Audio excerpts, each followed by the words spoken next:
I mean, we're like rolling right now, and okay, yeah, dude. I roll into. I go into a talk. I don't do open. I used to be like, oh, it's a Matt and Monica podcast. Welcome, but Dereck, what's your last name again? Last name is Bonner. Okay. Dereck Bonner. So I'm going to encourage anybody that does see this to listen, because like listening to you talk, you change my perspective on life more than I would say most people. Yeah, no, I appreciate it, man. And not that it defines you, but you know, a lot of people that are military are watching this. You know, and you're former Ranger sniper, and again, you know, not saying no, that's Dereck, because that's not Dereck. You know, that was something you did in your life, and hearing you talk, it's in a lot of ways I'm envious, but we can get to that. But I don't know what you're wanting to talk about. If you want to talk about your childhood, you can talk about your childhood. If you want to jump right into like your military experience, you can talk about that. But oh shit, what's up? And audio's still recording, so we're good. I never hit record on this other camera. Maybe we're just going to roll into it. I had a question for you. I just thought of because of just the context of, you know, being here, and this is your second time. Yeah. If you were to talk to me as your first time self at this, oh man, what is the one thing that you wish you would have taken away? Because Dave was talking about how, you know, kind of getting a redo almost on that section we did today. And so I was just curious, is there anything that you've kind of like has hit you differently? Everything.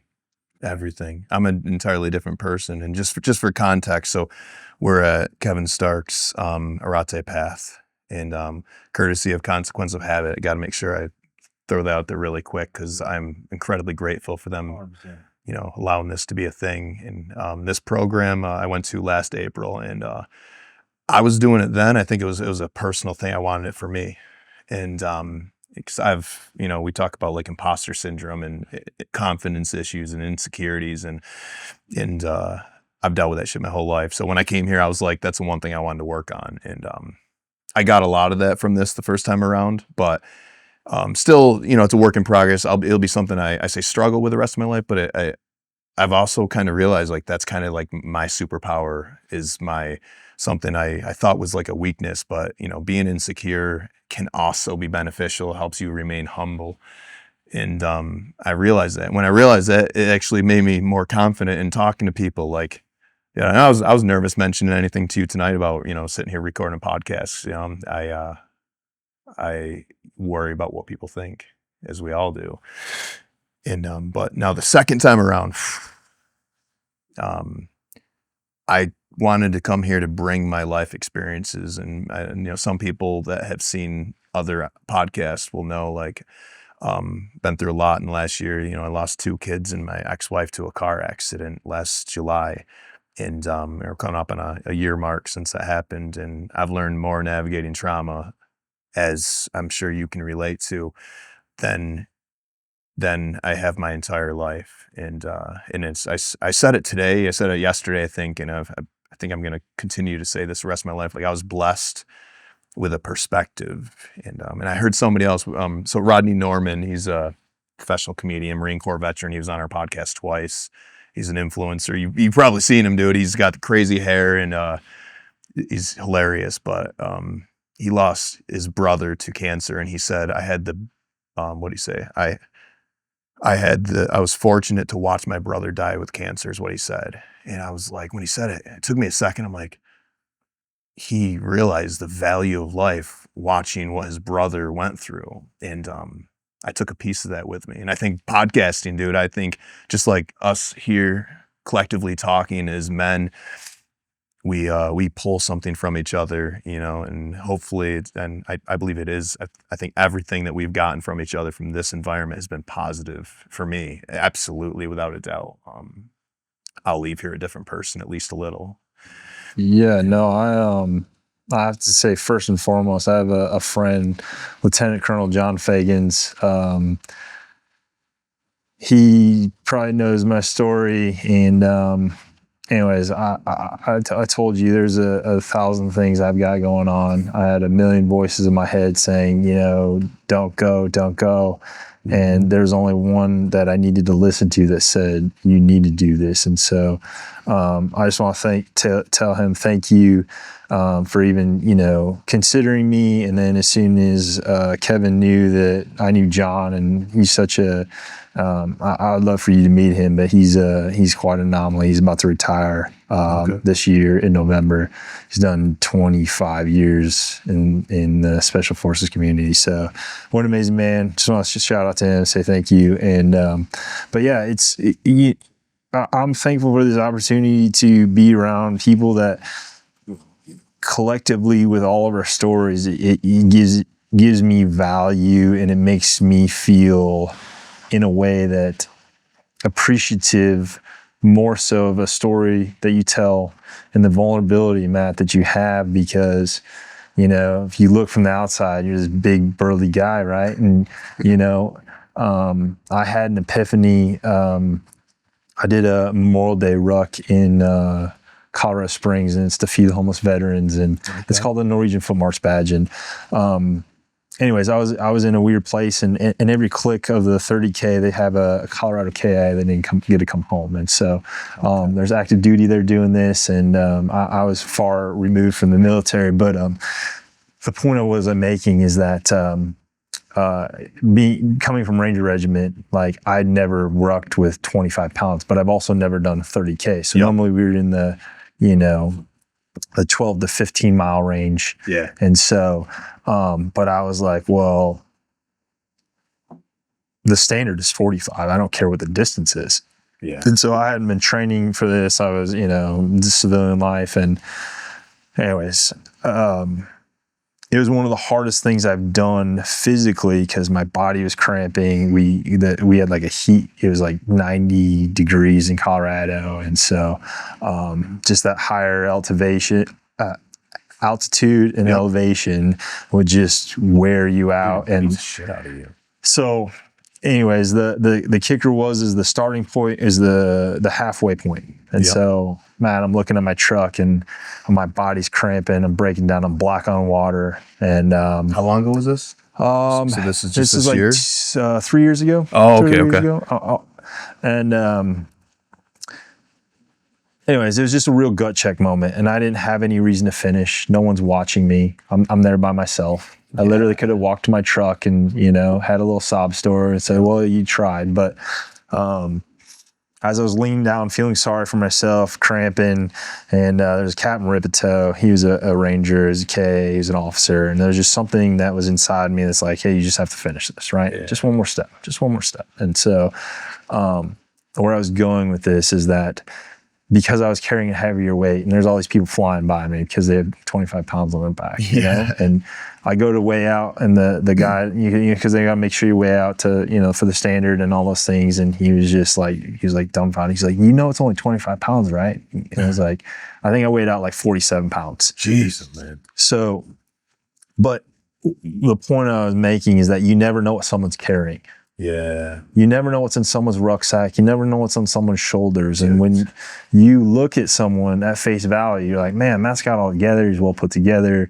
He's neatly groomed. Like, in passing, I would never think anything like that. And so same with you, man. Like, I've learned not to judge a book, and it's an ongoing lesson, because I think it's just innate inside of us. We see someone, you're just like, oh man, this guy must have it together, Yeah.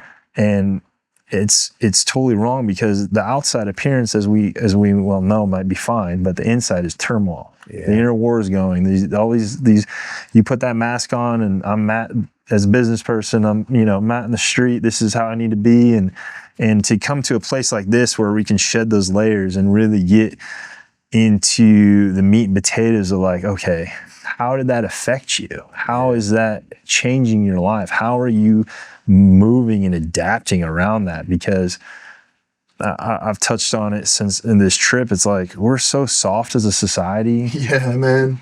Absolutely.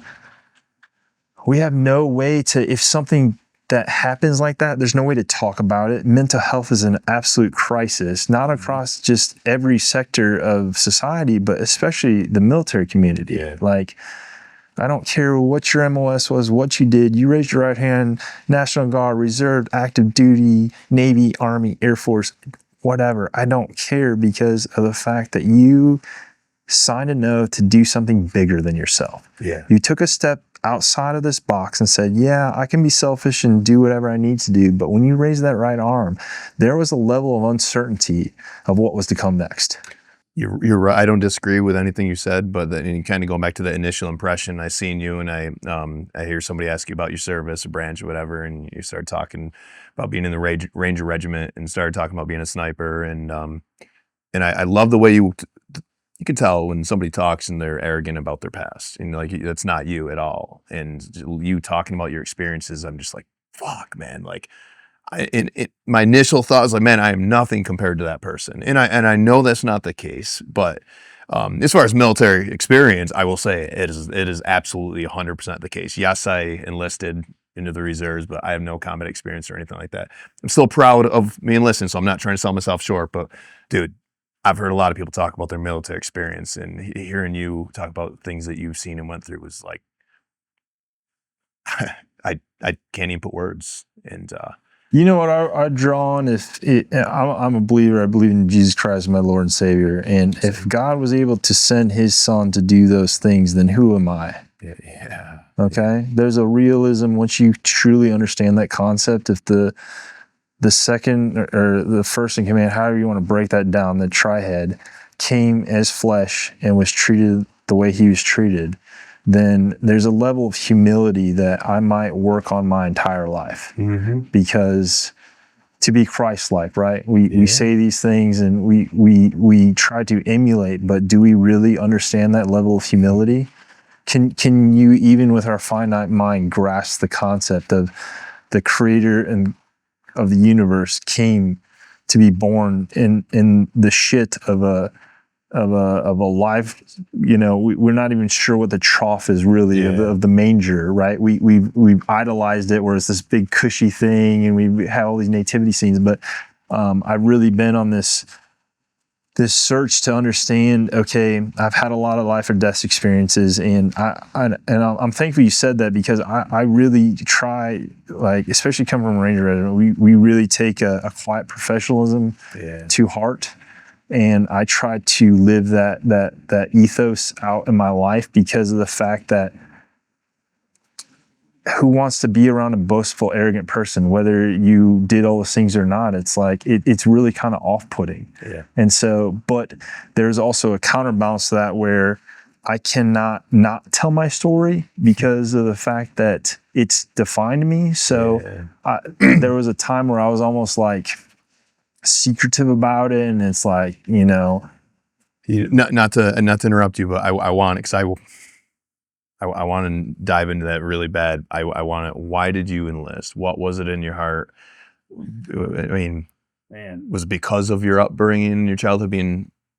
So I always make a joke. I'm a broken toy. I come from a broken home. My mother had me at an early age. She didn't really, so I don't want to bore you with the details of that, but I joke that Ranger Regiment's like a group of lost boys. Okay.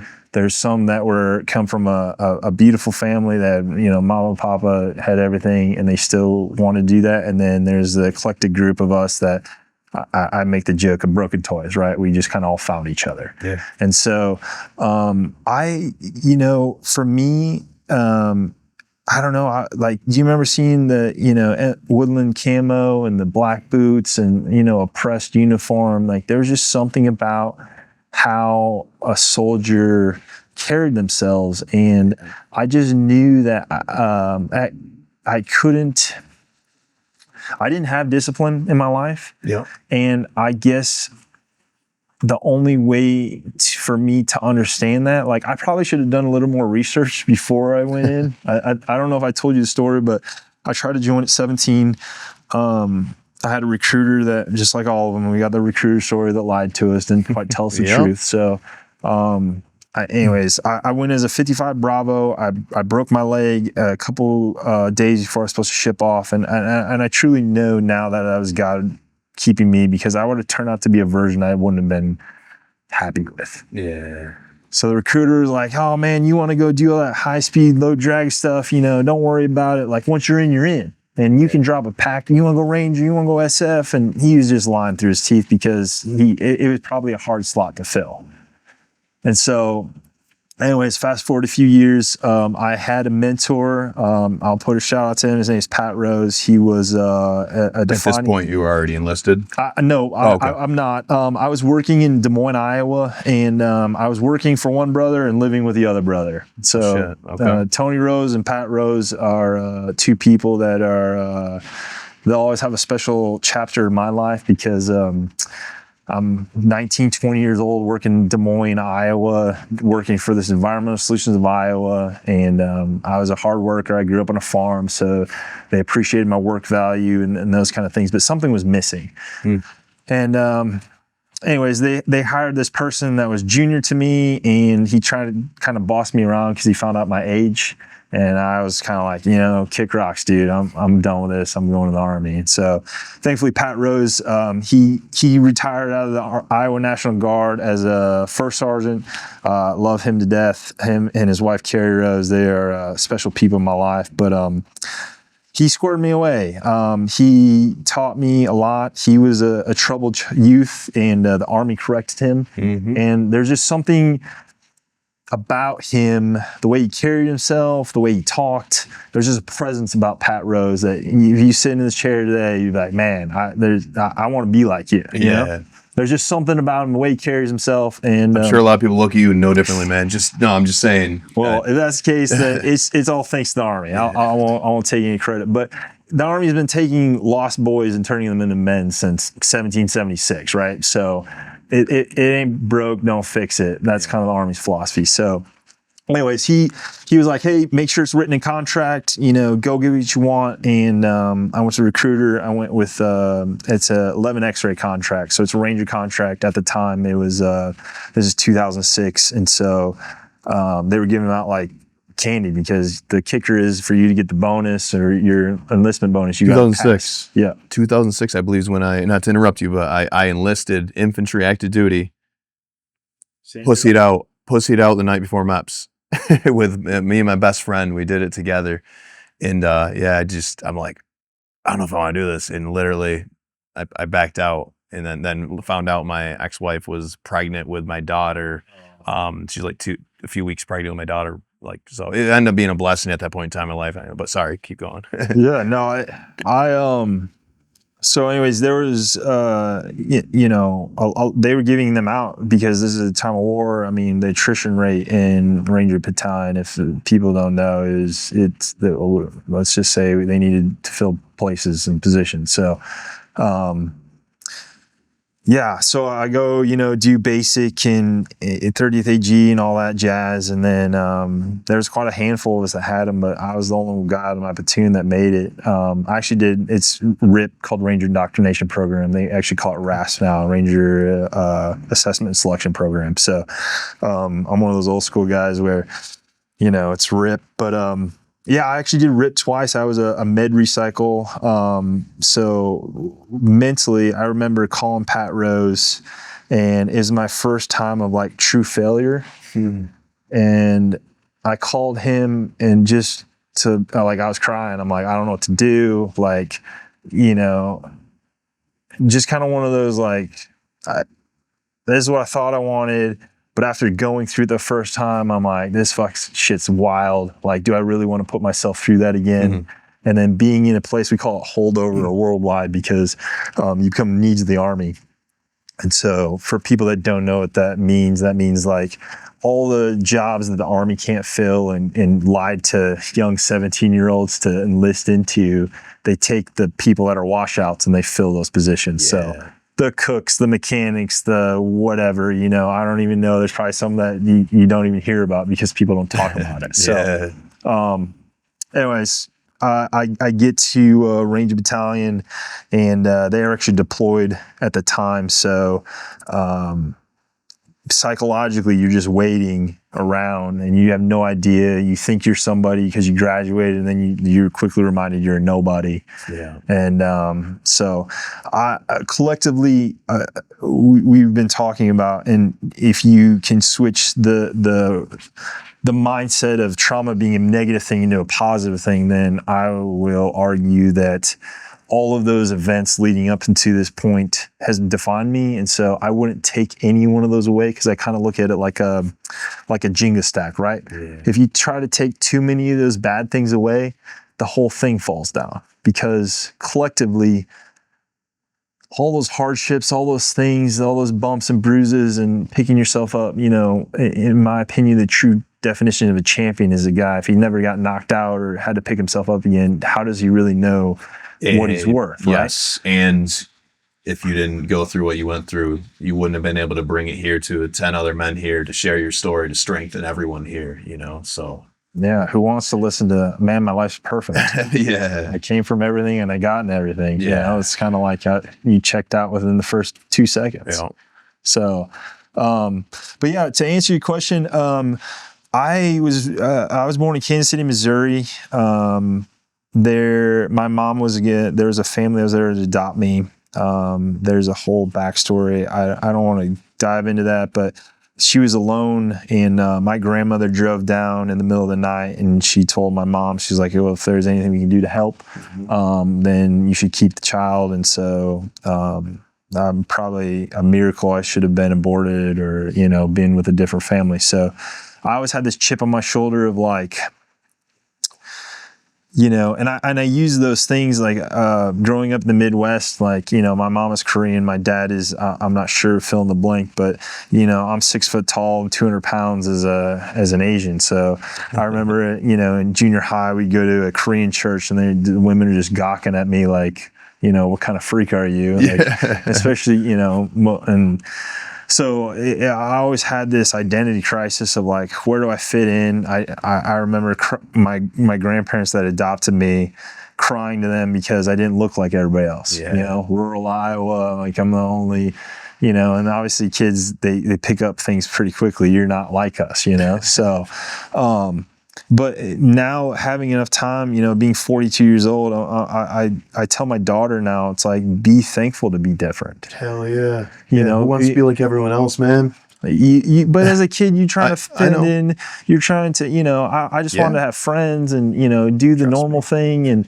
like, I didn't go to prom because no girl wanted to date the Asian kid, And so I had this, like, all these insecurities, and, Ranger Regiment just attracts that. Yeah. Like, here's a place where it's like you're around all these individuals where all stems of life, and like I can just appreciate the level of like, man, you went through that and I went through that. So there's just a camaraderie there, right?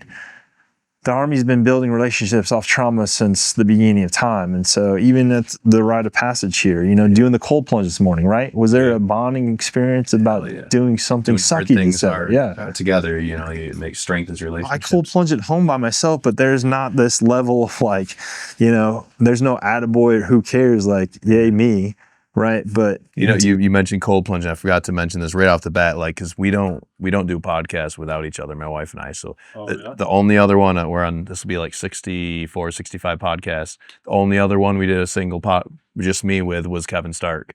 And for people that don't know Kevin Stark, this is his program that we're here at this Arete Path. He's a 22-year Navy SEAL and just incredible guy. But yeah, and I didn't say that early on. And I wanted to make sure because I almost feel guilty because I wish she was here to experience this. Granted, she will be able to listen to it because. Well, on the next one, Matt, we can have a. Hell yeah. Okay. Hell yeah. All right. If your wife wants to jump on too, man, I got 4 mics. Okay. All right. But I got to ask the boss. But another shout out. I love my wife unconditionally. She's a huge reason why I'm here. She's a huge supporter of my life. I love hearing other men say that because not a lot of guys really do, man. Like, she is my rock. She is my counterbalance. I have put that woman through hell and back. Her and I were not married while I was in. She's had to deal with the aftermath and kind of picking up the pieces. And so I commend her for allowing me to come to events like this. Like, she doesn't pry. She doesn't, just the level of how she accepts me. Yeah. And, you know, I come to her, I feel like this broken thing, and like, you know, my wife accepts me for who I am. So, you know, to be in that level of like understanding with someone, it's a special place. Well, how long was it? I'm trying to keep myself on track, I guess, as far as how long was it when you enlisted to like your first deployment to when you met her? Okay. So if you can get it in chronological order for me. So I enlisted in 2006 and total time served was till 2014, but we met after I was living in Miami and we met there. I've got a really funny story. Can I tell it how we met? Because I was on a date. It was a terrible date. I won't even go into details of it. I took this girl home and it was just such a bad taste in my mouth that I was like, I don't know if you've ever been out and like, so in Miami, if you are a guy, you pay more to do stuff, right? So females get in for free or, you know, okay. So if you get, like, I don't know, it was like $20 or $30 to get into this place. What year is this? Let's see. This would be 2015. Oh, okay. So this is after deployment. Yep. This is after I'm done in the military. Yeah. I'm fresh out. I'm rough around the edges, bro. Yeah. Like I've never lived in Miami. I've never lived in a big city. I moved from Columbus, Georgia. I was in Colorado for a while and then I moved to Miami. If I can can we go into just for people's perspective, for me anyway, it helped me like hearing that part of it. Like, can you talk about your deployment at all? Like, sure. Yeah, it just because going into hearing like where you were rough around the edges and why, to me is this okay. So backtrack on the story. I get into Ranger Regiment and so you go through your training and then normally how it's supposed to work is, you know, this is pretty heavy in the war with Iraq and Afghanistan. So I did 2 to Iraq, 3 to Afghanistan, and on the dates, they really kind of blur together just because of the nature of the beast. But the first deployment was a surge. We went to Afghanistan for a month. We ended up working with you know, all the soft community SEALs, and we weren't supposed to deploy. We had a hard slotted time. We were supposed to leave in October. And so for those that don't know, Rangers are on an 18-hour short window, meaning that on a direct call of president, we can be anywhere in the world. It's why we were in Somalia in '93, Panama, stuff like this, right? Yeah. So, anyways, we've practiced this spin up like since '93. So it hadn't happened. And for backstory, I was in BCO 375. So that's Somalia, that's Mogadishu, that's all that. So you just know the history, you know those things. So. Going into that. So we practiced this and I kid you not, like no one took it seriously because we've just done it so many times. So, anyways, we do that. We go to Afghanistan, and then we come back and I think we had a week or 2 layover. And then, at this point though, like it wasn't like when you're in Somalia and stuff, where you're like, no, I was in Somalia. I'm saying Black Hawk Down in Somalia, but that was BCO 375. Okay. So, Gotcha. We were in Afghanistan, and then so that was like it was like a month long. It was kind of a suck fest. We didn't do a whole lot. There's a supposed spotting Bin Laden, and then we rotated back. So we're stateside, and then we had 2 weeks till our hard slide. We were supposed to leave anyways. So we had 2 weeks pretty much of leave, and then we left again. So this time I went to Iraq, and that was Mosul. And then that for me is a defining moment because that's where I can trace how I ended up in sniper section to a point. That was that 18-hour firefight I was telling you about. Just a lot of things happen, and not all deployments are like this. Like sometimes you're in the right place, right time. Sometimes you're wrong place, wrong time. And so I just speak on it because collectively it was a defining moment in my life going forward, and it just kind of set the tone for how the rest of my career went in regiment. So, I don't want you to think that, dude, I was a cherry private. I had no idea other than what, my team leader was telling me. And like, I don't know how much detail you want to get into. Or that's your call, man. You can talk about anything you want. we go into deep topics, and it's just whatever people are willing to. My logic is it helps people. But. To give you a backstory, I just came from going to Ranger Regiment. I hadn't been back there since I got out. And so getting to, we have all of our KIA on the wall. And I had to walk into staff duty because they were like, well, who the fuck is this guy, walking around the compound. And it was wild to me because the two NCOs that were on staff duty, pretty much a third of our wall was like my generation and people that I went through. We lost 12 that I know personally. And I'll give you an example, Matt. We had a memorial that used to be up by staff duty, and they had to cut the marble face open and open it up because we ran out of spaces to put names on it, just to give you kind of context. And so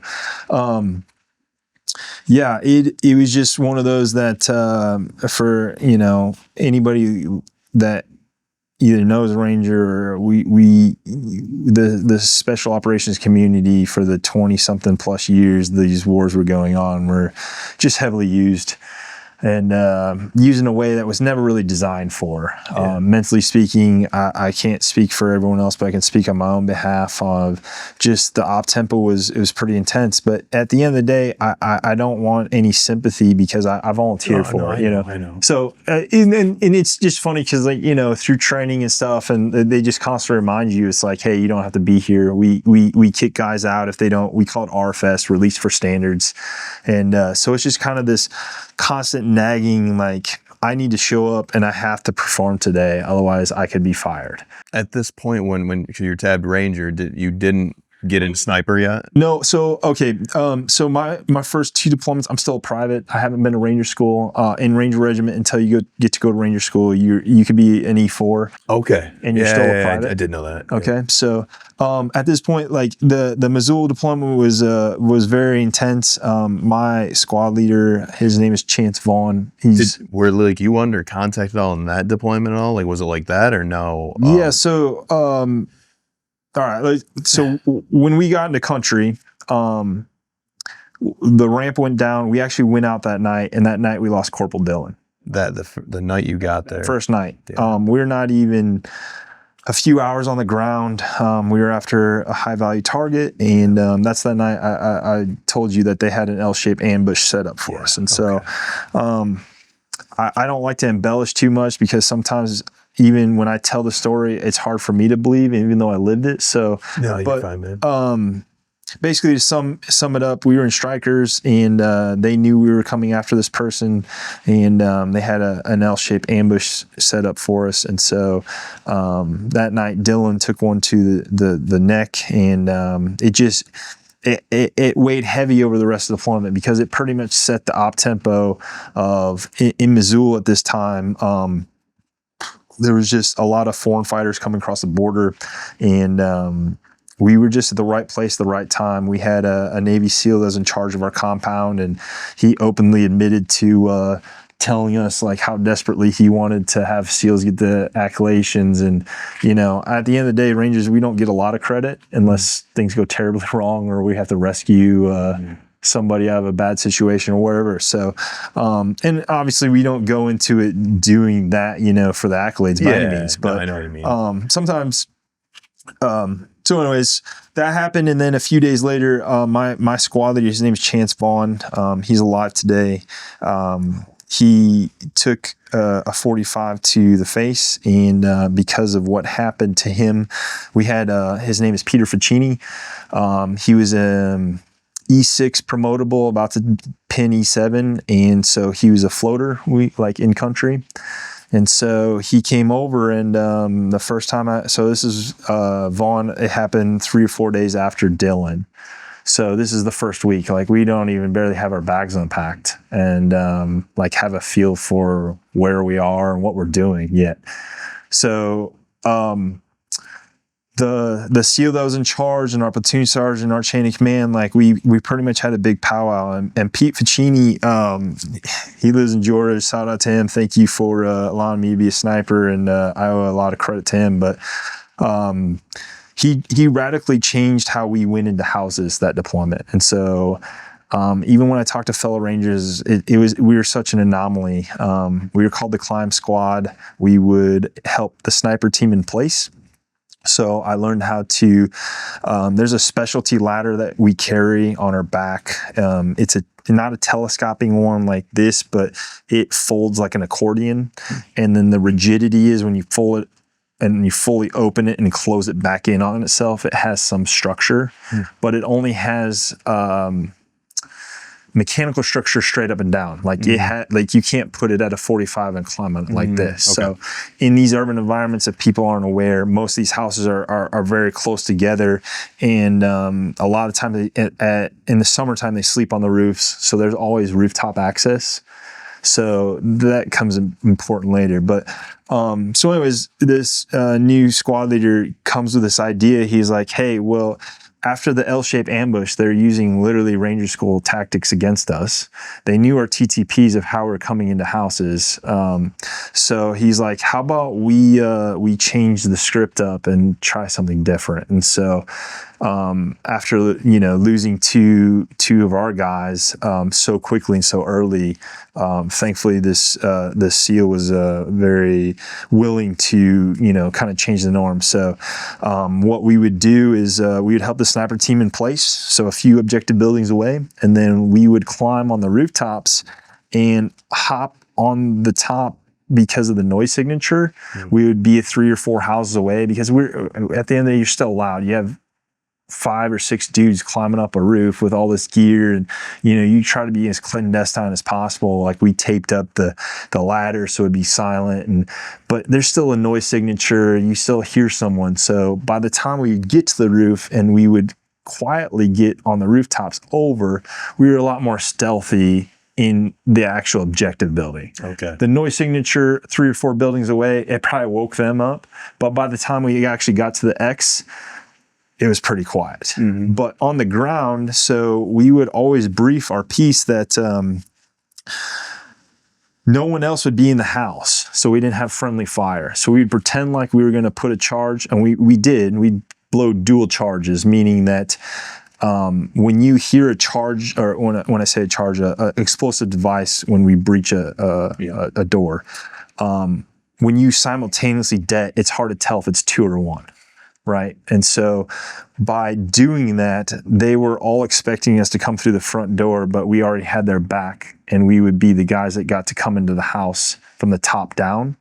And so, and like I said, this is, if I'm lying and dying, Lord strike me dead here, because it was so revolutionary for the time, but it worked so proficiently. Like, we were very, very good at this. And so I got addicted to the sniper culture, the climbing, the aspect of, there's a lot of immense pressure and weight that is put on a Sierra team. Like, there's no room for errors, and I don't know. There's something that made me thrive in that environment. And, I earned my stripes with Pete, and he was like, hey, it's just one of those deployments that when you show your true worth and things like that, people are just like, hey, I want you on my team, kind of deal. So so this is like October, November time frame, and it's just, not to exaggerate, it was just right place, right time. We knocked off like 80 or 90% of the target line. So meaning we had the right intel, we just hit the ground running. And so fast forward till December.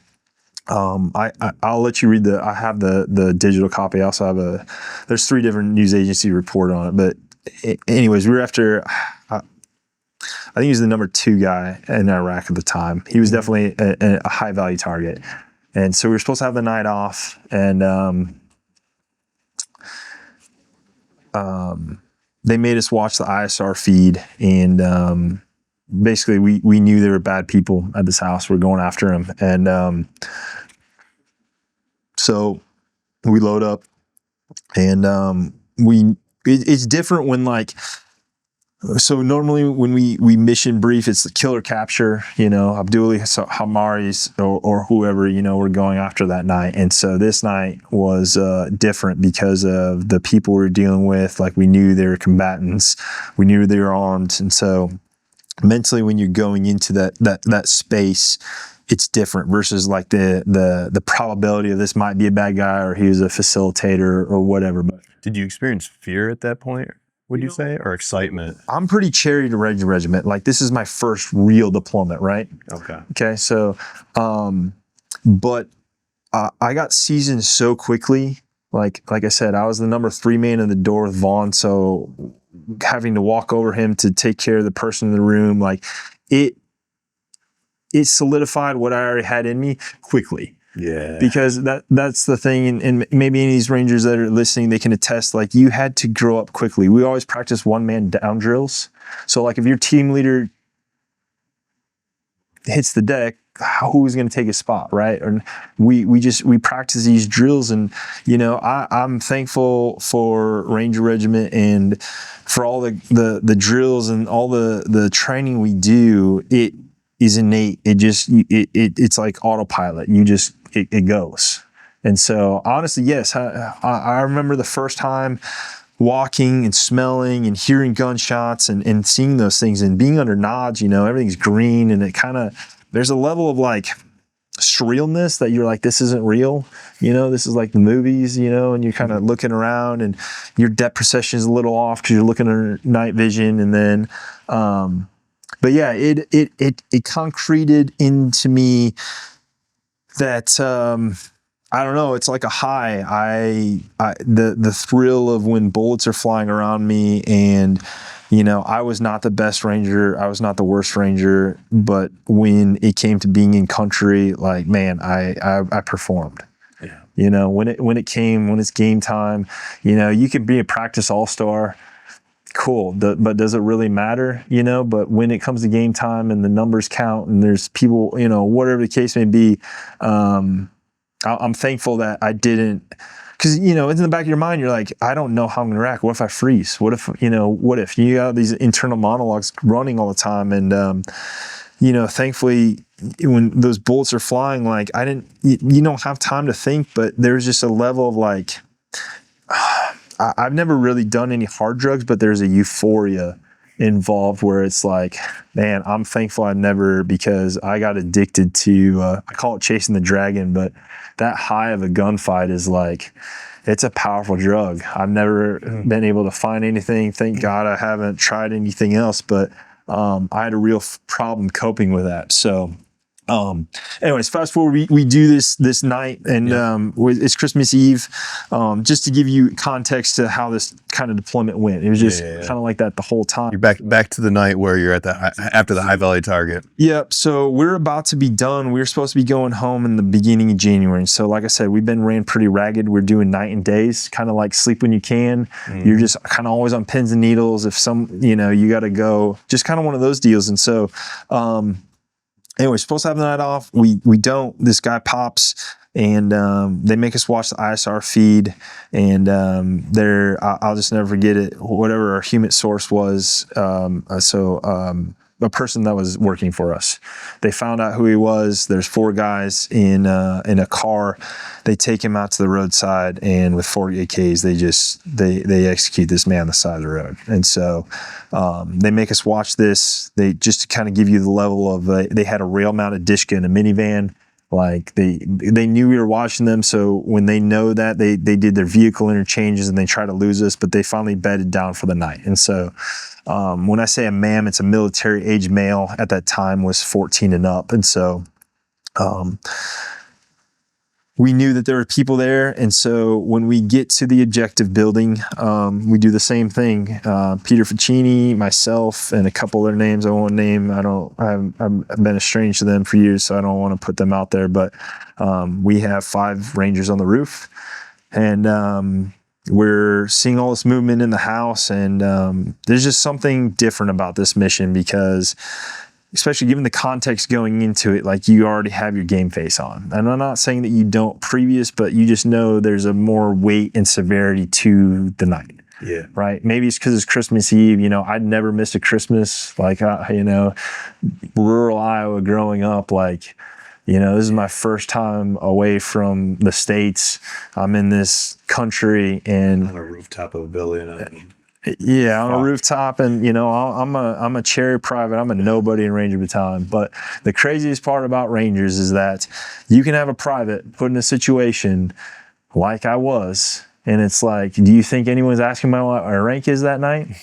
No one's like, oh, no, shut up and do your fucking job, right? You've been trained for this. Now I expect you to perform. So there's a level of weight and pressure we put on very junior enlisted people very quickly. Yeah. Like, you either step up to the plate or we let you go. That's pretty much, that's high risk, high stakes. So anyways, we're calling this up, and I just remember Pete was lazing some people, just kind of, because we have nods on so we can see them. So we're trying to count how many people are in here to get our numbers right. And this night we have Spooky, which is a Spectre gunship. He's checked on, and we have like 2 or 3 air assets that night. We have the full we got the full board. It's go time, and so we do our thing. We blow dual charges. And we go into this house, and we come down this stairwell. And like I said, you can't send somebody in through the front, because then, you get friendly fire. So we have 2nd Platoon, 3rd Squad at this point in my life in Mosul, Iraq in 2007 that's what we got to do. And so we go into this house, and I remember going to this room, and there's 2 combatants in there, and we take care of them. And then it was just kind of like eerily quiet. So as I'm pulling these people out of the room and stacking them outside the door, like, it's just quiet. And there's only 2 guys and that were KIA'd. And now we're just like, okay, something's wrong. You know what I mean? When your spidey senses and just like, you're like, okay, this something's not right. And so I just kind of squashed that, and they're like, all right, SSE is like where we're trying to find whatever we're looking for. We're looking for, money or weapons, or it's kind of like, when a police officer serves a search warrant, right? And so there's Peter Vicini and I'll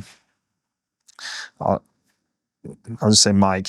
These 2 gentlemen, they go into what was the bathroom at the time. And so I'm in there with 2 other guys. There's 3 of us, and we're doing our thing, and trying to find stuff. And next thing we hear called out over the radio is frag out, because when they pulled on this nylon rope inside of the basin of this tub, it was on rails. And so when they did that, someone took pop shots at them. So Ficini called frag out. He threw a frag in there. And Matt, it's eerily quiet after that thing goes off, right? It's super loud when you detonate a frag inside of a house, especially for those that aren't aware, Iraqi houses are not very big.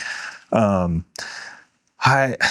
my childlike mind, it's like, have you ever messed with red ants? Mm-hmm. You stick a stick in there, and then all of a sudden they just start coming out. Yeah. It was similar, eerily odd to that, because I don't know how many people were in this hole. Later, we found out that this was a pretty extensive tunnel system. But so anyways, these people are coming out, and I'm high-low in the door, meaning one guy's over top of me and I'm underneath him, and we're just returning fire. And the bodies that I had stacked outside the door previous to this becomes important, because they start throwing frags back out at us. And so the way I had stacked the bodies outside this door, they actually rolled into them instead of coming into the room. Because if they would have came into the room, like, I'm pretty sure all 3 of us wouldn't be here anymore. Wow. So as we're returning fire, the other side of the house, they're getting the women and children out of there. Whenever at this stage in the Iraq war, in 2007, they would always, these HVTs would travel with women and children, because we knew we wouldn't do a kinetic strike on them. So they used them as shield and protection. So there's a ton of women and kids in there. And so I just remember, I don't remember who, but they're literally throwing these kids over the fence, getting them out of harm's way, getting them to safety, because at the end of the day, contrary to what people might think, it's like, we're trying to do the right thing. We don't want to, if that happens, it's not because we wanted it to. We're trying to get the bad guys, and they know that we have a moral compass and we have value systems, so they do it strategically and purposely. So Anyways, they get all the women and kids out, and then after this, we're still in the house, the three of us, and we're technically pinned down in the house because we're turning fire into this bathroom area, and there's like a small hallway, and then the stairway goes out. That was our entryway in. That's our exit way out. There's bars in all the windows.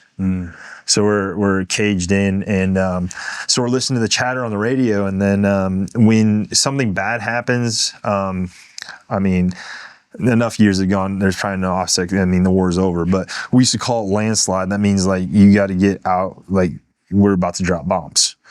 It's like get out, and on a GRG, it's a ground reference map. There's a circle that we all see, and every time we go out, it's like danger close. Like this is the objective building. This is if you're within this, there's probably, you're going to get, some overpressure, maybe some shrapnel.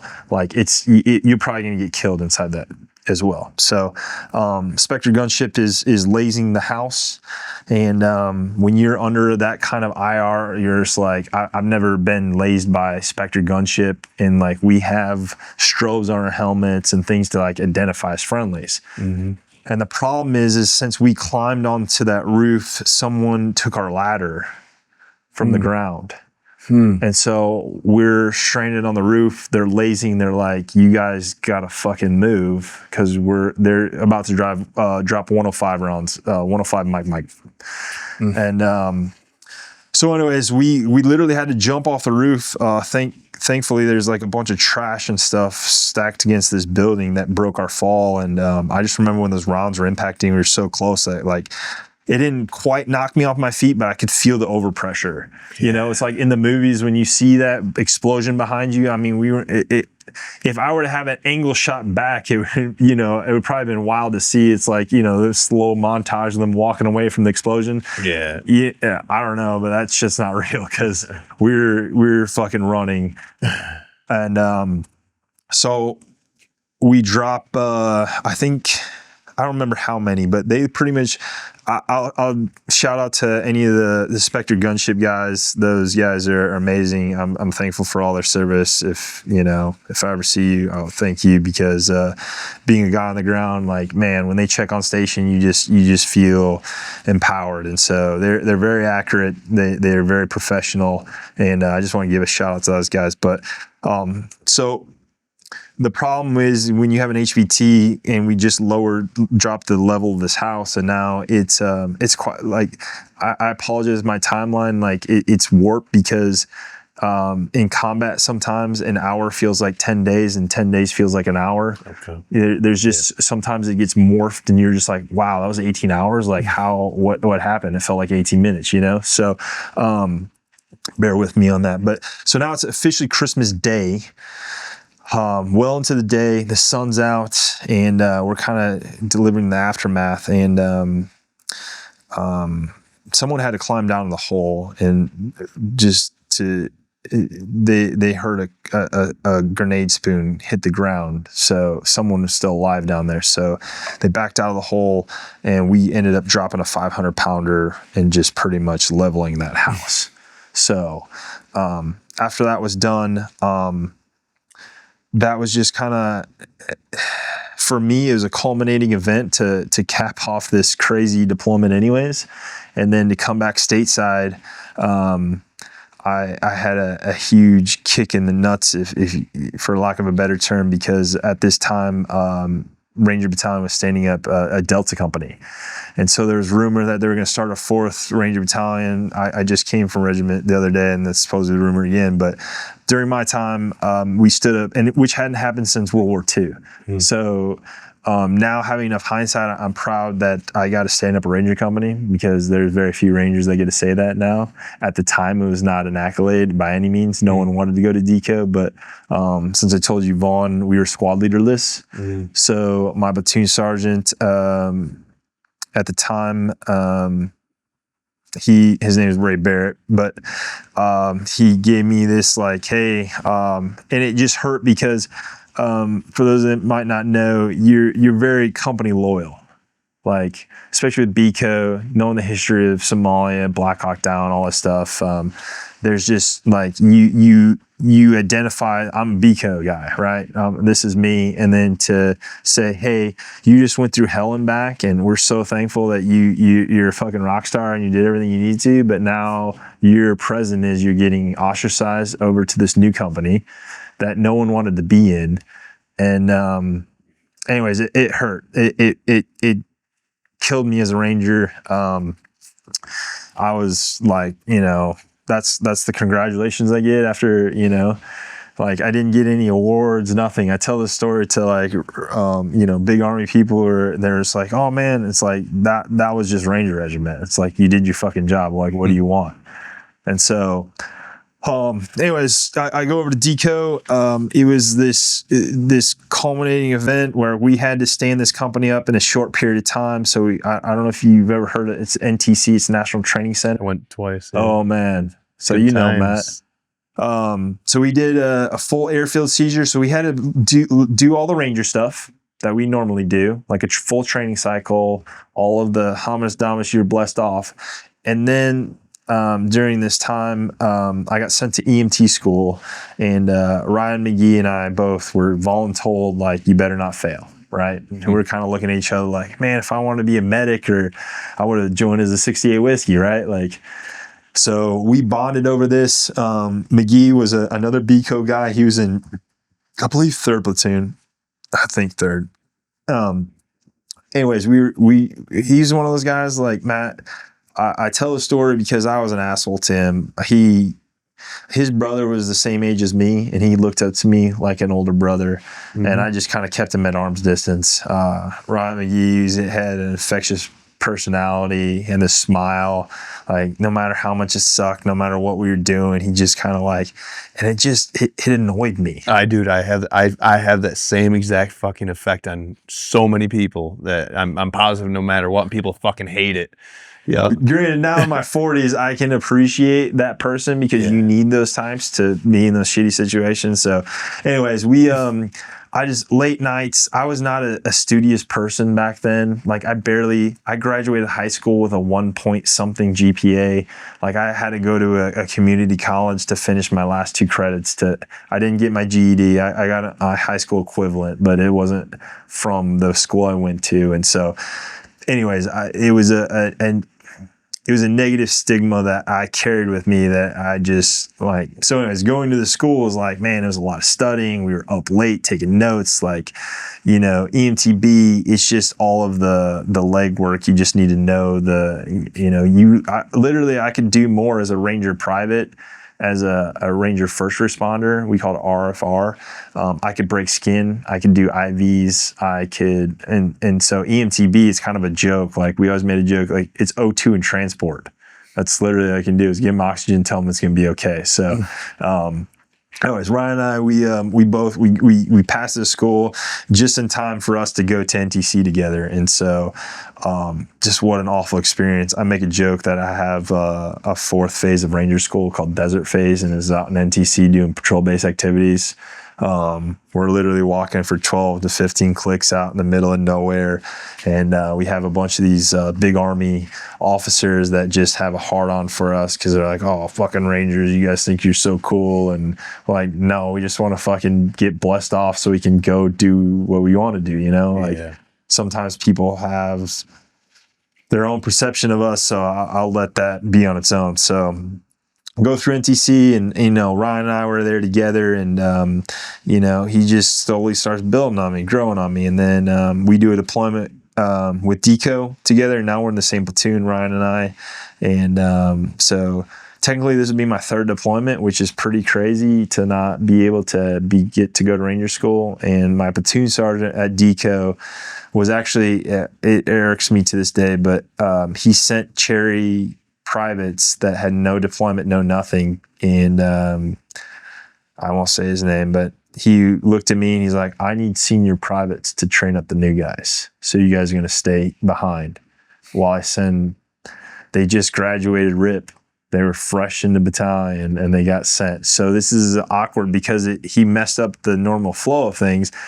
You have this cherry private coming back with a Ranger tab that has no combat scroll. but he's supposed to be in a leadership position. So it's like, I have combat experience. I'm salty as shit. And he's like, for those that know in regiment at this time, like if a tabbed E4 comes back, you have to stand at parade rest for him. Even on tab E4. Oh, I didn't know that. Oh yeah, that was a part of the culture. Oh, shit. Yeah, they can smoke you just like an NCO. He might as well have 2 stripes and be a corporal.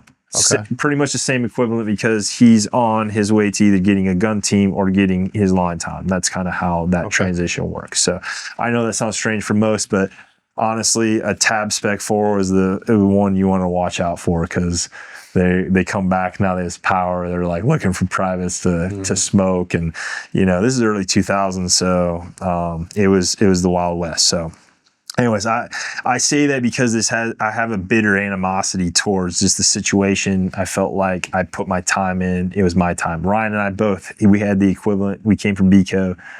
He did the same thing I had done. He just didn't do the Mosul deployment. He was somewhere else for his. But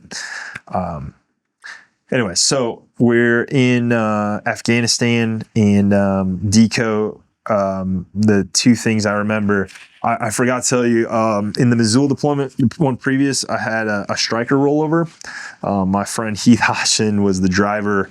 There was no effect to him, but a turbo blue. And the reason I'm telling you this is because I had do you know what a 5-day assault pack is? Not the 3-day, but the 5-day, where they have like all the 7.62. So it's like a go bag. It's just filled with like these big heavy things of ammo. It was the only thing untied down, so we can grab it and go out. And anyways, when the striker rolled, it's what hit me in the face. And when that happened, I had the rigid litter on my back of my neck. And so when my head got snapped back, it was this whole ordeal. And I thought that I wouldn't be able to use some of my ligaments from head down. It was one of the few times in combat that I literally freaked out. And Doc Marks was his name. He pulled me out. And once I got out of the striker and we got Heath Hodgson out, because they had a bunch of hot diesel oil dumping over his legs, and I mean, he was screaming bloody murder. I can only imagine the pain and what he was going through, because it was a bad situation. So anyways, I tell you that because people were making a joke. The very next deployment I have to Afghanistan, I was actually talking to Mark in there, and those of you who don't know, there's a place called Fob Wilderness, or Cop Wilderness, whatever you want to call it. It was in the southeast, I think House Providence, if I'm not mistaken. I don't quote me, but it started with an A. It was an Alabama or Arkansas National Guard. They had been there holding this cop fob down. When I say cop, it was literally it was like a little depression. We had some Hesco berries around. There's a few chews, and that was about it. We had nationals watching us, and I'm pretty sure they were paid off. So now I'm at DECO. For whatever reason, they had sent us out there as a show of force to the locals. They knew Rangers, we wear a little bit different uniform, and we just kind of, there's a few different things, and they kind of identify. They're like, yeah, you don't fuck with the guys that have the no patches, and they knew well enough the difference. And so I just remember we drove out, and some people came out in helicopter. We roped in as like I said, a show of force to show our presence there, right? To make it a spectacle. We showed up and we painted a picture of this fob out in the middle of nowhere. It's called Fob Wilderness. You don't get that name because we're right on the Pakistani border, and so they had just taken a mortar attack the day previous. And I'm just telling you the story because I'll never forget this guy.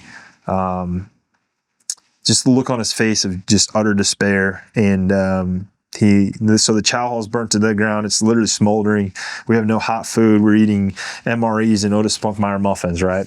Just the lowest of the low. And this guy, I just remember he just comes to talk to me. He had that 1,000-yard stare, and he'd already been there for months, over a year. I was like, 12 to 14, maybe even 16 months. It's he didn't sign up for this. I could see it in his eyes, and he just looked at me. He's like, hey man, are you here to relieve me? And I was like, no. And just the utter look of despair as he just walked off. I don't know, that encounter with him, it's always, I just remember the look on his face. And so So anyways, we're doing missions out of this place, and it's just we bare necessities. Anything that we brought, that's what we're using, and so we're trying to find whatever. I don't even remember the mission set, but we have Humvees, and we are in the Afghanistan mountains, like the bongo trucks. Like these roads are barely the width of what a Humvee is, and so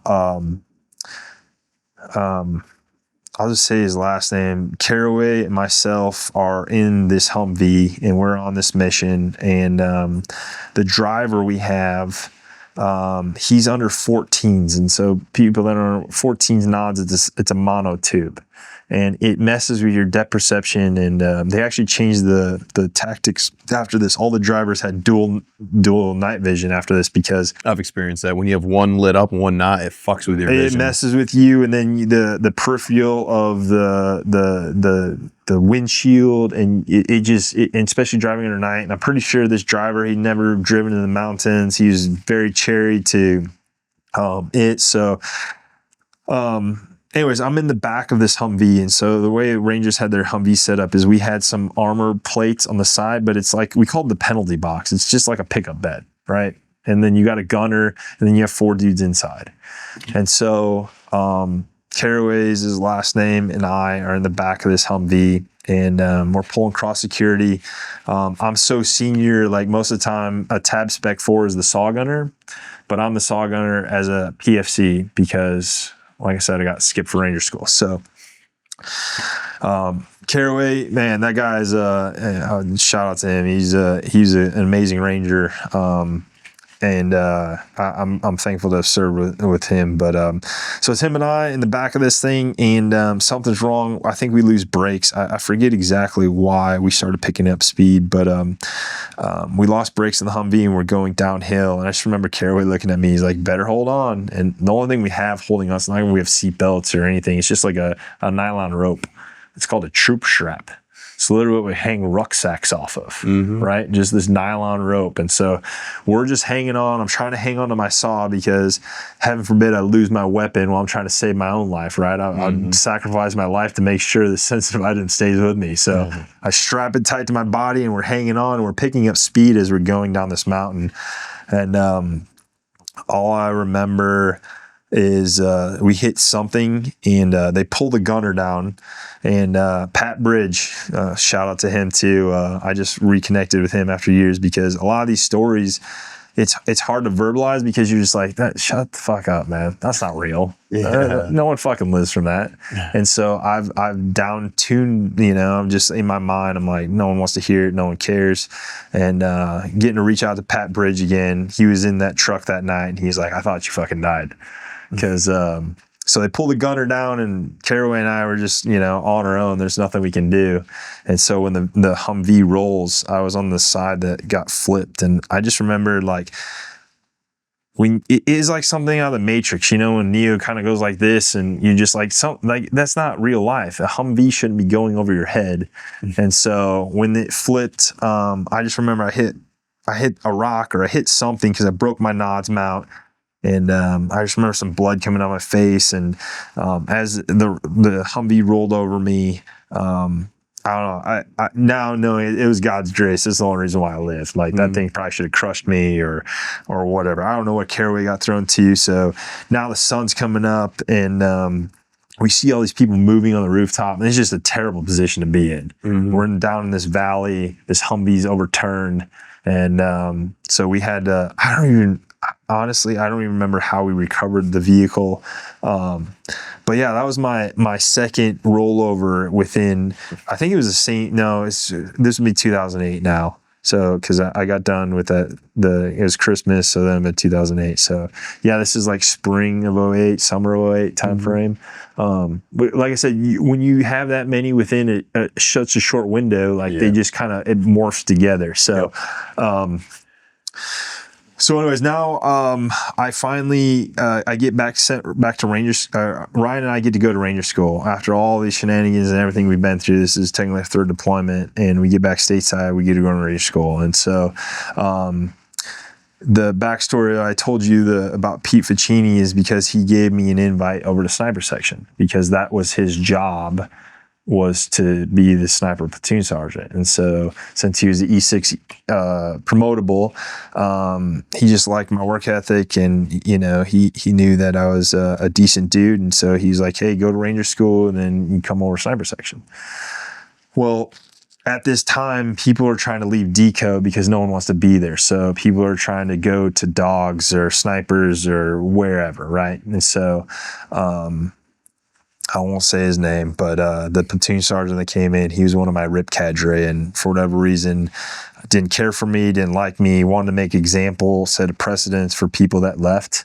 Because usually how it works, Matt, if a company sends you to a school, they expect to get you back as a better person, right? With a tab or, whatever, And so as soon as I got back, like he was expecting to get a squared away tab 4 back and put him in the gun team. And Ryan ended up recycling mountains. And so I just remember him and I having a conversation in mountains. He's like, Dereck, I really want that gun team. And so I was like, all right, man, I got a chance to go to sniper section. You get that gun team. So collectively, Ryan and I were thick as thieves at this point, man. I remember like a dummy, I snuck in like one little hit at Copenhagen, and him and I, like, we used to dip a lot, and we were just sitting there by a locker in mountains, just like sucking on the taste of the little Copenhagen. It was like a sweet sense of so him and I, like, I don't know, he just became my ride or die. We just bonded really quickly, and going through stuff like that, you become friends with people quickly. I don't know, it's like years feel like. So anyways, we do a training cycle. He's out. He's a gun team leader in deco, and I am the sniper for this training cycle leading up to this next deployment. I think we did 2 in 2008. So like I said, spring, summer, probably fall and winter time, we were about to leave again. And so at the time, I forget who the regimental commander or was, but he put out an ordinance that says if you came from a company, you go back as that attachment. So like if I was a dog handler and I came from ACO, I'm going to be a dog handler attached to ACO. If I was a sniper that came from DECO, I'm going to be attached to DECO. Well, the problem with that is that coming from that company, they remember you as a private. So they're like, and then, like I said, people were trying to jump ship out of DECO. So the new platoon sergeant I had, he told my old squad leader that for whatever reason, he was going to make my life a living hell in this deployment as an attachment. So he's going to make me do details and clean out strikers. And, I'm a cherry tab E4, new to sniper section. Like, I'm a nobody, and you have an E7 telling you what to do. It's like, you're on an island. I don't have my platoon sergeant to protect me. So little did Ryan know about any of this. And a week before, I go to my platoon sergeant, caught wind of it. Cole is his name, is my squad leader, and I'm thankful he gave me information, but I'm also unthankful because I wish I would have let it ride, because knowing too much information, sometimes I made a decision to save my own ass. And so Ryan, up until this point, I'd been a sniper. We did all the training together. I was there for him. And then just like abruptly, I pulled the ripcord and went somewhere else. And him and I, we were on the breezeway, we called it, on the barracks, just kind of like an overlook area. And we're literally getting on birds the next day. And we're just having a couple of Yinglings. Just people that had been in Georgia or the South. Yingling was like the drink of choice. And so we're having a heart to heart, kind of like we're now, like just sitting here talking, and I can almost visualize it like it's yesterday. But he was just like, Dereck, if you're my sniper, I know that everything's going to be okay. It was just kind of like this, like he knew he wasn't going to come home. And I blew him off because I was like, Ryan, you're going to go to Iraq. It's a big deployment. Like, you're going to go, go to the gym, eat good food, and I'll see you back stateside, right? That was just a level of, like, especially when you do that job and you're in that environment, you can't think about those things. Like, it's a reality. But so not more than 3 days later, that's the last thing I ever said to him. He was killed in country in Iraq, and it took me many years. I was in Afghanistan at the time as a 3-man sniper team, and it hit me hard. Did you hear what happened to him or no? I did. There's a guy named Stuart Bate. I'm thankful he told me the story. He was reluctant to because he knew I've been carrying Ryan for many years. But yeah, there was a guy on a roof that kind of did a spray and pray over the corner, and he caught Ryan. And especially if any there's snipers out there, they know that that's like our bread and butter, a guy on a roof. And the kicker is that they had no sniper for that deployment. And so there's just a level of regret I have of being scared of a platoon sergeant that what was the worst you can do? I got some cleaning details, like, so what? And I made a shortcut decision. Like we were talking about the shortcuts and the long path. And it's been one of those, it's probably the only regret I have in life. Let me ask you a question, not interrupting you. So first of all, I know the answer to this question, or at least I believe I do. You know how well you know the guy. You know him pretty well. You guys are brothers at this point, right? Yeah. So if he was right there in that chair tonight and he were to say something to you right now, what do you think he would tell you? He'd probably tell me that it wasn't my fault and there's probably nothing I could do about it, or he'd probably tell you he loves you, man. He tells me he loves me, and at the end of the day, I'm just remorseful for the fact that I had a chance to be there for my friend. That's it. I know. I would say, like, you know, I can't order the situation. I don't know if I would have gotten that guy in time. I don't know, but I think for me to not be able to be there, and I didn't get to be there for his detail, I asked to go back, and snipers were pretty small unit, and so for the funeral detail. Yep. Yeah. So they didn't. I wasn't allowed to come back, and so that was a hard deployment for me in the sense that yeah. So now I'm in sniper section. That was my first deployment there. So I come back. I'm probably not in the right headspace and time. And then shortly thereafter, I do another deployment to Iraq. And then we lose Annibal Santiago. He was 34. He was in the middle 30s. I don't want to quote, 33, 34 when he came into Ranger Battalion. And so that's pretty old. Mm-hmm.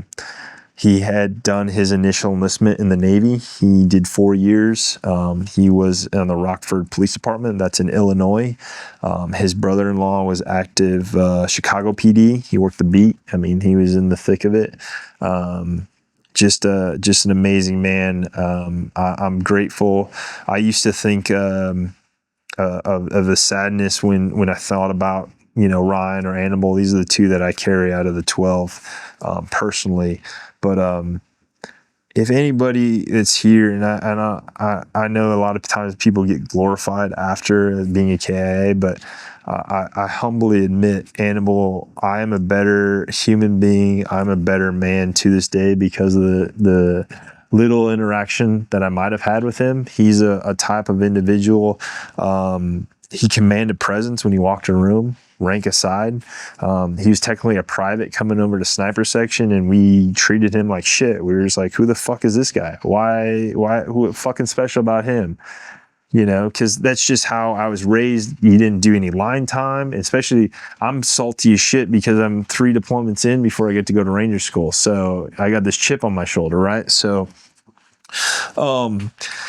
anyways, Animal, man, just he built custom motorcycles. I think he was on their special tactics units in Rockford. Like, he was a fucking badass. He was a man's man. And to come into an organization where, you know, just the life, like, I don't care what rank he was, that motherfucker had a master's in life already, you know, like he was well salty, dude. And so just after like a week, everybody was like, oh shit, okay, he's legit, dude. I didn't know this. I actually watched, there was somebody that went through RIP with him, and I saw on YouTube, it was like around his anniversary, and I'm paraphrasing here, but he had a broken hip, or he had something that was that he went through RIP with, and just to show his grit and determination, and he didn't lead on to anyone. He wasn't this woe is me, you know, and just the humility of that man. He's I'm like I said, I'm a better Ranger and I'm a better person for knowing Annabelle. And so he was a KIA in country. On my last deployment, I'll never forget Kyle Kalin. He's another sniper friend of mine. We were walking out of the Audie Murphy gym, and I forget who told us, because just the shock. They were like, "Hey, you need to get to the sniper cage." That's what we called it. And so, which it's like a 5-minute drive, and we get to the cage, and Sergeant Brady Davis is his name. Shout out to him. Thank you for your service. You're an impeccable leader. I'm a better man for, and if you ever listen to this, Davis, I'm so sorry for the shenanigans I caused you. I was in the not right place and time. So, anyways, only he'll get that. But I love you, Davis. Thank you. Anyways, he comes back in the sniper cage, and you could cut the tension with a knife. I mean, just all of us are in disbelief. He's like, and to give you some context, like, we all just came back from deployment, so we're pretty ragged. Like Matt, you like have the 2 weeks like meticulously lined out, kind of like this retreat. Like, there's not time to spare. You've got every day accounted for. You can taste that food. You can taste that girlfriend's kiss. Whatever. Yeah. Like, it's so tangible. It's almost here, right? Mm-hmm. We're about to leave, and then Brady Davis comes back and was like, "Hey, I need 6 for this detail." And there was a moment. There was a pause. And everybody just kind of thought, and it felt like forever, but it was probably only a second or two, right? And I remember I was the first one to speak, and I don't say these to sing my accolades or anything like that. I was just the first one to verbalize probably what everybody's thinking, and I'll never forget it. It's a very defining moment in my life, and I kind of gave everyone made them feel like a piece of shit talk, because we all had a gut check moment, and I was like, you know that if the roles were reversed, Annabelle would have been the fucking first one to volunteer for any one of you else. Mm-hmm. And after I said that, everybody's hand in that cage went up. Mm. And so he's like, he didn't want to have to pick. He pretty much put the roster down. He's like, fill out your names. We needed to do the... And the problem with sniper section, we're not like an official platoon. Like, we're not big enough to be our own entity at this time. We share a PO with K9, so we don't have that normal like squad rank structure, right? So for us to need this detail, like I remember, like, you know, to do a military funeral detail, you have the white gloves. You have to learn how to fold the flag over the casket. You have to learn how to step, right? We're just not good at, when I say D&C, drill and ceremony. Like, Rangers aren't known for this. We're not like the honor guard. We're not, you know, out there flipping rifles and all that kind of stuff. Like, you know, for lack of a better term, during this time of war, like, you know, it's not that we didn't care about that. Yeah, I know. It's not, had more important priorities. It was, you know, we're not out here walking around the formation to like see how crisp and clean we look. You know, it's like, so it was the hardest thing I did as a Ranger. I'm thankful to this day that I did it, because getting... in a way, I was trying to bury Ryan and Annabelle at the same time.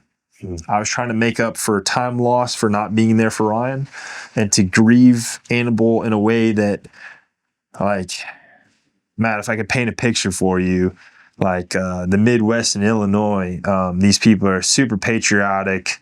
I mean, he's a hometown hero, like, especially being a police officer, being in the Navy, like, just what an amazing story he is. And I'll take this to my grave, but I'm blessed to be able to be a part of that man's life. I'm thankful if, like I said, he was married with kids. So, and I was a single ranger. There's kind of like, you know what I mean? All the married guys would kind of hang out together, and all that, you know, the single guys live in the barracks. But I remember a couple conversations I had with him where he just took the time, like he genuinely listened. And it wasn't like, oh, boastful, look what I've done. He was just kind of like humbly, kind of like, you know, slide that little thing in. And you're like, oh shit, man, you built choppers, you know? And then you like, the more you find out, you're like, oh man, you know, it's like the humility level with him was just something I wish to emulate. But so we drive to Chicago, and that week there, for any of the guys that were there, is you know, they had the fire trucks with the flag over the interstate. They had I forget the motorcycle procession, but the guys that would follow, and they would stand there with the flags. And the mayor of the city comes, and he's like, you know, while you guys are here, you guys can do no wrong. And so, you know, just the emotion of like visually going through that, being a part of that, the Santiago family, super tight knit. That animal was their rock, and to lose that was detrimental to them. His wife was Mandy Santiago. These people are near and dear to me. I've been estranged to them for many years now. I try not to. She's I think remarried, and I try not to reopen old wounds. Everybody deals with things differently. I don't celebrate anniversaries anymore. It's like sometimes you have to let a lying dog rest, right? And so I say those things in the fact that collectively, it's the most honorable and prideful thing I did as a ranger, but it's also the hardest thing I've ever done. And you know, hindsight, if I would have known what emotional roller coaster would have been, I probably would have taken another second to contemplate it. But you know, me, I spoke from the heart in that moment, and when everybody else, it was just kind of like a gut check moment, and we all knew the right thing. It's just sometimes you need to have that one asshole that's willing to verbalize it in front of everybody's face. And so I definitely jump on that grenade anytime. And any of the other sniper section guys, like I said, we're an eclectic group. There's not a lot of camaraderie normally, but I would argue that he was the glue that held us together. And I actually just got to go to the sniper section 2 days ago, and you know, he's still a picture on the wall. And I just talked to the guys, and I told them stories about him to keep his memory alive, because you know, these guys, they have no idea who he is. He's just a picture on the wall. There's no backstory. There's no context. And so, you know, and I don't want to force a story onto people. And I just asked them, I was like, hey, do you know what this is about, or why this helmet is hanging on the wall? And shout out to Kyle Kalin, the Chicago Bears helmet we stole from this restaurant. Like, it's still hanging there, and it's still in the sniper cage. So I gave them backstory, and some of the guys are appreciative because now they have some context, and they know that this wasn't just a person. You know, it's like, it was while I was talking to the staff duty guys, and Corporal Dillon, the guy we lost in Mosul, he has a picture where he's throwing up a peace sign. You know, he's got this big old cheese-eating grin on his face, and I was just telling him, like, I remember that dude smoking the crap out of me the first time, and then he made me drink a beer, and after we were off work, like nothing happened. You know, now we're friends because we're out of uniform. So, anyways, in a nutshell, that's pretty much that's the gambit of it, of the major highlights. I'm sure there's stuff I'm missing, you know, some firefights here and there, but like I said, during the early 2000s into the teens, that's pretty much, you know, you could set, rinse, and repeat. Just put a different Ranger in the seat, and like, yeah, that's, you know, 275 guy, 175. It was just pretty much, that was a standard. And so, so to fast forward till now, you know, to quote from my friend Kyle Sikora, and I don't want to steal from his story, but he said something very profound. He never, and Kyle Kalin, these two guys, the two Kyles, both ACO cats, they never identified as a Ranger. And so I'm very, I should have done the same thing, because when you put your identity into something that be taken away from you, you don't know who you are at the end of it.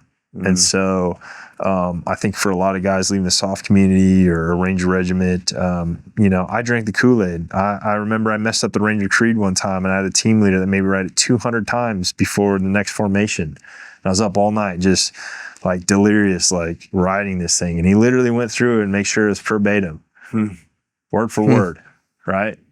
So that's the level of like, but given the context, like a private could be on a rooftop kicking in a door going to get a bad guy. So the level of discipline had to be there. Like, I need to know that if I tell you to fucking jump, you better say how high, right? If I tell you to go attack that hill, wood line, whatever the case may be, as a team leader, like, you're going to do that.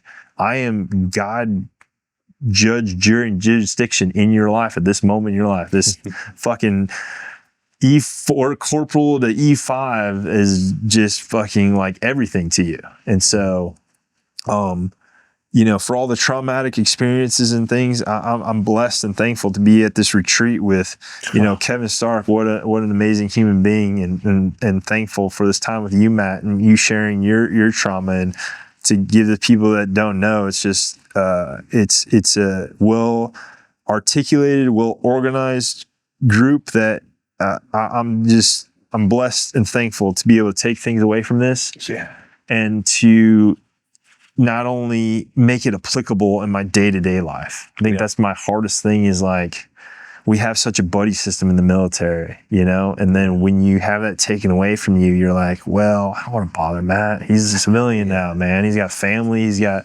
you just get in this.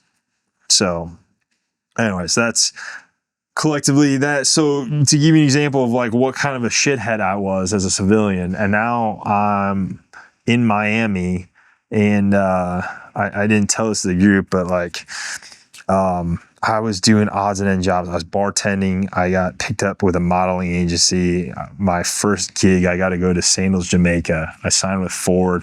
And so giving my backstory, Signed was like, with who? A Ford modeling agency. Okay. Yeah. It's a little like Guillermo Van Canton. Shout out to you, brother, for walking me in there. But anyways, so knowing my backstory, feeling like no one wanted me, and coming from the Midwest where everybody wanted, blonde hair, blue eyed, 6 foot wrestler, football player guy, right? Yeah. That wasn't me. I was a scrawny, had glasses, I had BCGs in basic, right, dude? If anybody doesn't know, it's birth control glasses. They're just so hideous. No woman would ever want to touch you, right? So I was going through this identity crisis, and then out of the worst place ever to go and deal with. Like, I didn't realize I had PTSD or trauma or any of these things. They don't explain this to me. And so I'm 27 years old, just fresh out at a Ranger Regiment. And like, let's just say Miami's not the greatest place to find yourself, because going out and partying till 3, 4 a.m. I'm living in South Beach on Lincoln and West. The modeling gig was like, the first gig I had was for a sandal shoot in Jamaica. So I'm like, man, I made $10,000 for the first week. I've never made that kind of money in my life. So I got to do all the parasailing and all the things you see when them frolicking on the beach, and like they're having the time of their life. Well, I'm on the receiving end, like you're shooting this, and they have this giant bonfire, and we got to pretend like we're dancing around having a great time, and it's super hot and you're sweating. But I mean, it's all relative, because these people that are real models, like I literally, like my first week of signing with Ford, that was my first gig. So I had my Asian wife. I think she was Chinese, and anyways, we were a couple. Sandals is like the adult version, and then they had like so. Anyways, I'm this dumb Ranger, lost. Like, I don't know what I'm doing. Like, I'm bartending. I started a business. I did staffing, and I'm not following Christ at this point in my life. I'm just like. I'm probably pretty suicidal. I'm like, have survivor's remorse. I'm a mess, man. Yeah. I'm a mess. I finally go to the VA. I tried to get into an aeronautics program. And so I really initially went there because I was like, hey, I heard you guys have like tutoring or something. And then they're like, so they ran me through the gambit. And then they're like, well, we can't help you out tutoring, but we upped your rating to have this. And I was like, well, okay, that's not really what I wanted, but here we are, you know? And so, I meet my wife, his girlfriend at the time, to go to that story now that you kind of have some context of like where I am in life. Place called Treehouse. It's on 23rd and Collins, and I'm on this worst date. So like I said, I used to have, so what I would do, so since I was in this modeling community, there's a bunch of guys, if they don't have gigs, like I would hire them for events, right? And so I would, you know, like Matt, say you're a well-to-do person and you're like, hey, people want the image of a party. They want models around. They want like you know, just like they think that when you see on the TV is like how people really are, right? And so,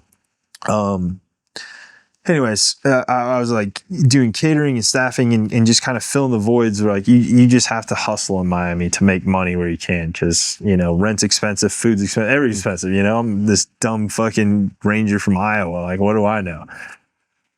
So anyways, I'm on this date and she tells me that she knew or knows a friend of mine in that way, like sexually. And like, I was like, why would you tell someone that on the first date? Like you know, you keep that. So just give me context. And so this girl's a nut job. Like she's crying, mascara's rolling down her face. And I'm just like, what did I get myself into? Like during the day, like everything seemed fine. It was just casual, like, hey, let's go.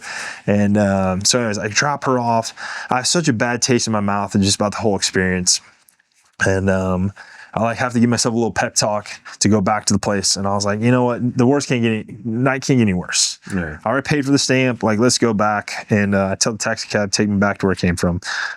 So we go back, and in the half hour I was gone, this little like, it was like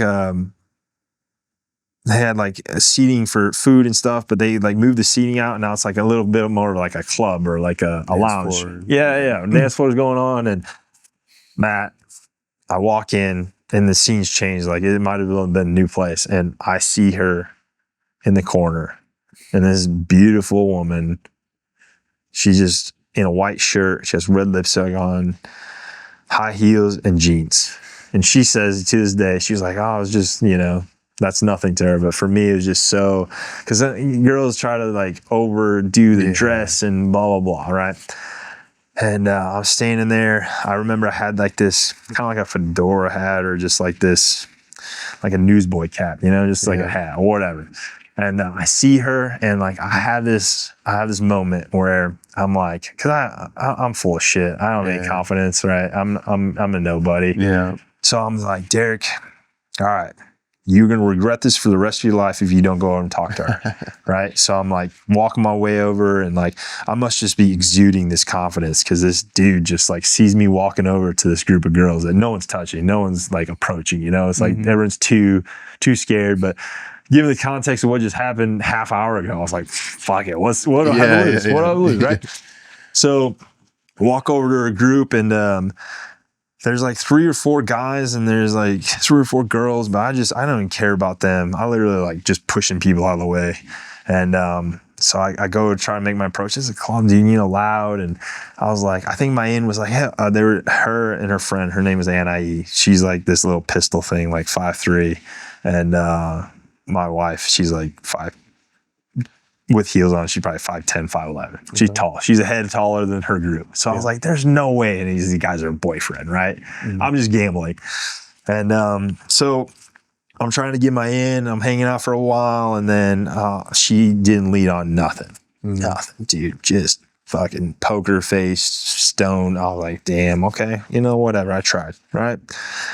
And so I go to say my goodbyes, and if anyone knows, you know, Latin culture, like, you know, they're very, you know, kiss on the face, you know, hug, and granted, we're strangers. So I lean in and I say, you know, good night, have a good night. And she whispers in my ear, and she's like, well, how am I supposed to get a hold of you if I don't know who you are? And inside, man, I was like, you know what I mean? Like, obviously on the outside, but inside, I'm just like, yes. So, you know, we exchanged numbers, and in Miami, it's real fast paced. So I didn't want to like let a week go by. So I was like, hey, I was that one tall Asian dude with the hat on that night at that place on two, you know what I mean? It's like, if you let too much time go by, you're like, what? That was like three days ago. Like, it's already old news, you know? Exactly. So I like hit her up the next day, and I picked this little spot. It's called Katana, right? They serve the sushi on the boats. It's this hidden little gem. It's still there. It's on North Miami Beach. It's like 79th Street, and but it's a turn and burn spot. And the reason why I'm telling you this is because it's tiny, dude. There's like only so many tables, and like there's this Asian lady, like she's turning and burning tables, so they make money, you know? They gotta. So I give her a time, I don't know, I say like 6 or 7, whatever time it was. And so I'm sitting there, and this lady keeps coming up. She's like, you order now? Your day stand you up? She not coming? No? Okay, you go. Yeah. You know, like they're aggressive like that. You know what I mean? Yeah. So I'm just like, no, you know, cool, calm, collected. Like I'm still off that high, like getting her number. Yeah. So 45 fucking minutes go by. There's a line outside the door. Yeah. People are like glaring at me through the glass. You know what I mean? Yeah. They're like, what the fuck's this dude doing? Either eat, I want to sit down, like you're just sipping on your tea. You know, you can only extend so long. So I was like, all right, fuck it. I get up, pay for my green tea, or maybe I just order water, whatever the case may be. And so I'm so close to where this spot is at that I was just like walking, and I'm just disgruntled, discouraged. And I look up, and out of the corner of my eye, I see this girl running across the bridge. She's about a block away. Mm-hmm. Getting out of a taxi. Wait, I'm here. Running in heels. And I love telling that story now because, you know, we didn't meet on eHarmony, or I don't even know what the dating sites are these days. I mean, whatever. Fill in your blank. It's like, to have the intestinal fortitude to actually go up and talk to a beautiful woman in a place like that is a dying breed. So I'm thankful I'll get to tell my kids that, you know, your old man actually had the gumption to go up and approach your mother. And, you know, was it all happily ever after? Absolutely not. I don't want to share that, but my wife is my ride or die. She's been through thick and thin with me. You know, she wasn't with me through the military. She's had to pick up all the pieces after and help me put them back together. So I'm so thankful for her at this point and juncture in my life where she allows me to come to something like this. And she's at home dealing with 3 kids, and we have a Malinois puppy. I don't know if you guys know, but it's like having 2 more kids at the house. Yeah. So, God bless her. I'm so thankful. I love her. I love my daughter, my sons. They are the reasons why I'm here, because I want to be the best version I can be and be present and in the moment. And taking from your story, Matt, I'm going to love on my kids in a way that they're going to be like, oh man, you know, get off me, right? But I'm going to hold them and love on them. And I'm going to send you a picture, brother, because there's just a level of like, I'm thankful for the vulnerability of all these men at this retreat sharing and giving me context and giving me a platform to be able to just share, you know, a snippet of my story. And, Ranger Regiment was a quintessential part of my life, but I'm also thankful that I've got to move past that. Yeah. Like I didn't have my kids then. I yearn for a family. I yearn for a wife, and being a single ranger and doing all those things. And you're in Columbus, Georgia, and just it's a terrible place. It's not where I wanted to be in life at that point. And I'm thankful that my wife and I, we both believe in God, and that the way that went down, that was definitely the Holy Spirit talking to me. And like I said, at that point in my life, I gave my life to Christ when I was in a 13-year-old, but during my military time was the darkest place in my life. Mm-hmm. I had to shelf what I understood of following Christ because of the job I had to do. And I leaned on my own understanding through those years. And it was probably the most depressed and down I've ever been and I drank. If any of the guys that ever hear this, I apologize to each and every one of you because you didn't get the best version of me you should have. I was a shell of who I should have been, and the reason why I apologize to Brady Davis is I had when I was a sniper, I was about to get out. This is right before we did the animal detail. I ended up getting in an altercation. I struck a human being at a bar and I knocked him out. And needless to say, there was a police officer that witnessed the whole thing. He bounced my head off the bar, and it is a big black officer that he had ran into me about a month earlier, and he wasn't able to do anything to me then, and I wasn't in the wrong of that a month earlier, but this time he caught me with the hand in the cookie jar. And Matt, you're a big dude. He picked me up like I was probably your 12-year-old. Yeah. And he hop skipped me. He already had the door open to the squad car. When I say my face hit the opposite side, yeah, he chucked me in there like I was a sack of potatoes. Jeez, oh man. So you're not small. I felt small that night. And so at this point, like if you, I tell the story because I'm blessed that I was an RFS, and most of the guys that hear this that actually come from Ranger Regiment will attest that if you have any drinking related incidences, especially during this time, there's a huge shift where no questions asked, like you were asked to leave. Oh wow. And so, but that was a huge scream for help. I had no idea that I was having problems. Like I was drinking, a handle of vodka myself, like it was nothing. Wow. Yeah. Just to give you context. And so, anyways, my first sergeant had to come get me out of jail that evening, and this is prior to the animal detail. So just kind of give you the context. And so, we had to do a forced DNC bag layout, and I'm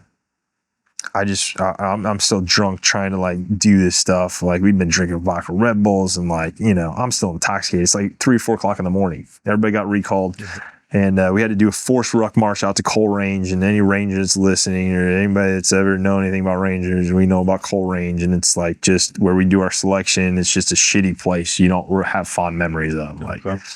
So we had a forced ruck out there, and my first sergeant wanted to make an example out of me, and so he was like, "You're going to give a speech." Pretty much, he wanted to like make me feel like a piece of shit, and like duly noted, it should have gone down that way. But for whatever reason, I had a lot of time to think when you're on 15-mile ruck march, and I put some notes together, and collectively, all I remember about the speech, I wish I would have had a recording or written it more down, but I was not saying that wasn't unapologetic, but I pretty much was like, hey, when I came in Ranger Regiment, this is what we did. This is what I was taught to do. We were hard charging, we fought, we did these things, and collectively as a whole, I had the company laughing, and I just say that as a credit to me, especially when you're in a situation like that and put on the spot, and I should have been in a different state of mind, or he probably thought that would go down differently, but to have a group of guys like that laughing after I just forced them to go on a ruck march and suck with me, there's just a level of like they knew who I was, and like I said, I think that was God. There's a part of me that I should have been RFS, because if I would have been RFS, then I wouldn't be able to get here and sit here and talk about my time in Ranger Regiment, because you had been disgraced outside of the community here. Oh, okay. No shit. Yeah, I remember. SECO, during this time they had a tradition of, if you were to be RFS, like they would literally slap the beret off you. The company commander would make you, or the first sergeant would make them do an about face, and you disgracefully had to leave. Wow. It was a ceremony. It was like you are no longer this. And so I remember witnessing that one time, and it stuck with me. So I'm just thankful for all the guys I served with, and like I said, this is an apology because I was just dealing with some heavy things, and then on top of that, doing the animal detail, like the whole time we drank. Yeah. And just, that's how Rangers honor a life. We drink and, tell stories and honor their life. So this is before anyone talked about getting help or mental health. It's taken me umpteen years since getting out to be able to be in a place where, okay, to talk about these things. And the more that we press into these matters, it matters to whoever's listening or whatever I take away from your story. But when you're a recluse and you keep these things and you bury them, it just eats you from the inside out. Yeah. That war becomes intolerable and you don't have an outlet. So, anyways, I feel like I've been talking a lot. No, you're good, man. You're good. And I like I've said to you like 20 times, I feel like a broken record, like so many here. Everyone's gotten so much from you talking about your stuff and hearing these other guys talking here. And I think I was going to say something today. I don't know why, but there's a couple people you could tell they really had a hard time talking. And I think everybody has a hard time being vulnerable. It's awkward, you're worried about judgment and all that stuff. And I think the more difficult you could see it in someone's face that they have to say it, the more I feel it, man. Like I am just like, I'm like gripping my seat for them. Like, come on, you got it, man. And, I saw that with a couple people way more so than others. And it just like, but seeing them just cast aside that discomfort, just like, you know what I mean? And, I love how Kevin has organized this. It's so well ran. And that first night, what a great way to kind of knock the uncomfortableness out of it, sharing right away in that platform. And, this is my first time here. And I didn't even ask John about his experience because I didn't want to. I have a bad habit of over visualizing things and overthinking things, and what am I going to say, or who am I going to meet, or fill in the blank. And then I'm more times than not I'm disappointed because whatever I have going on in my head, it's just too far gone. It's out of reality. So come to an organization like this and getting to do it with fresh eyes and not much context other than, the little email Kevin sent out, and I read a little bit of it. I just knew my hard time I had to be here, and it's like everything else I'll figure out, but send it. Yeah, man. I mean, it's a definitely different way of doing things, but like I said, I'm here for my family. Yeah. Because at the end of the day, I don't want them to have to deal with the trauma and the aftermath of a war veteran in the house that's you got the 1,000-yard stare, and just like my kids can see through that. They're like, well, yeah, he's here, but he's not here.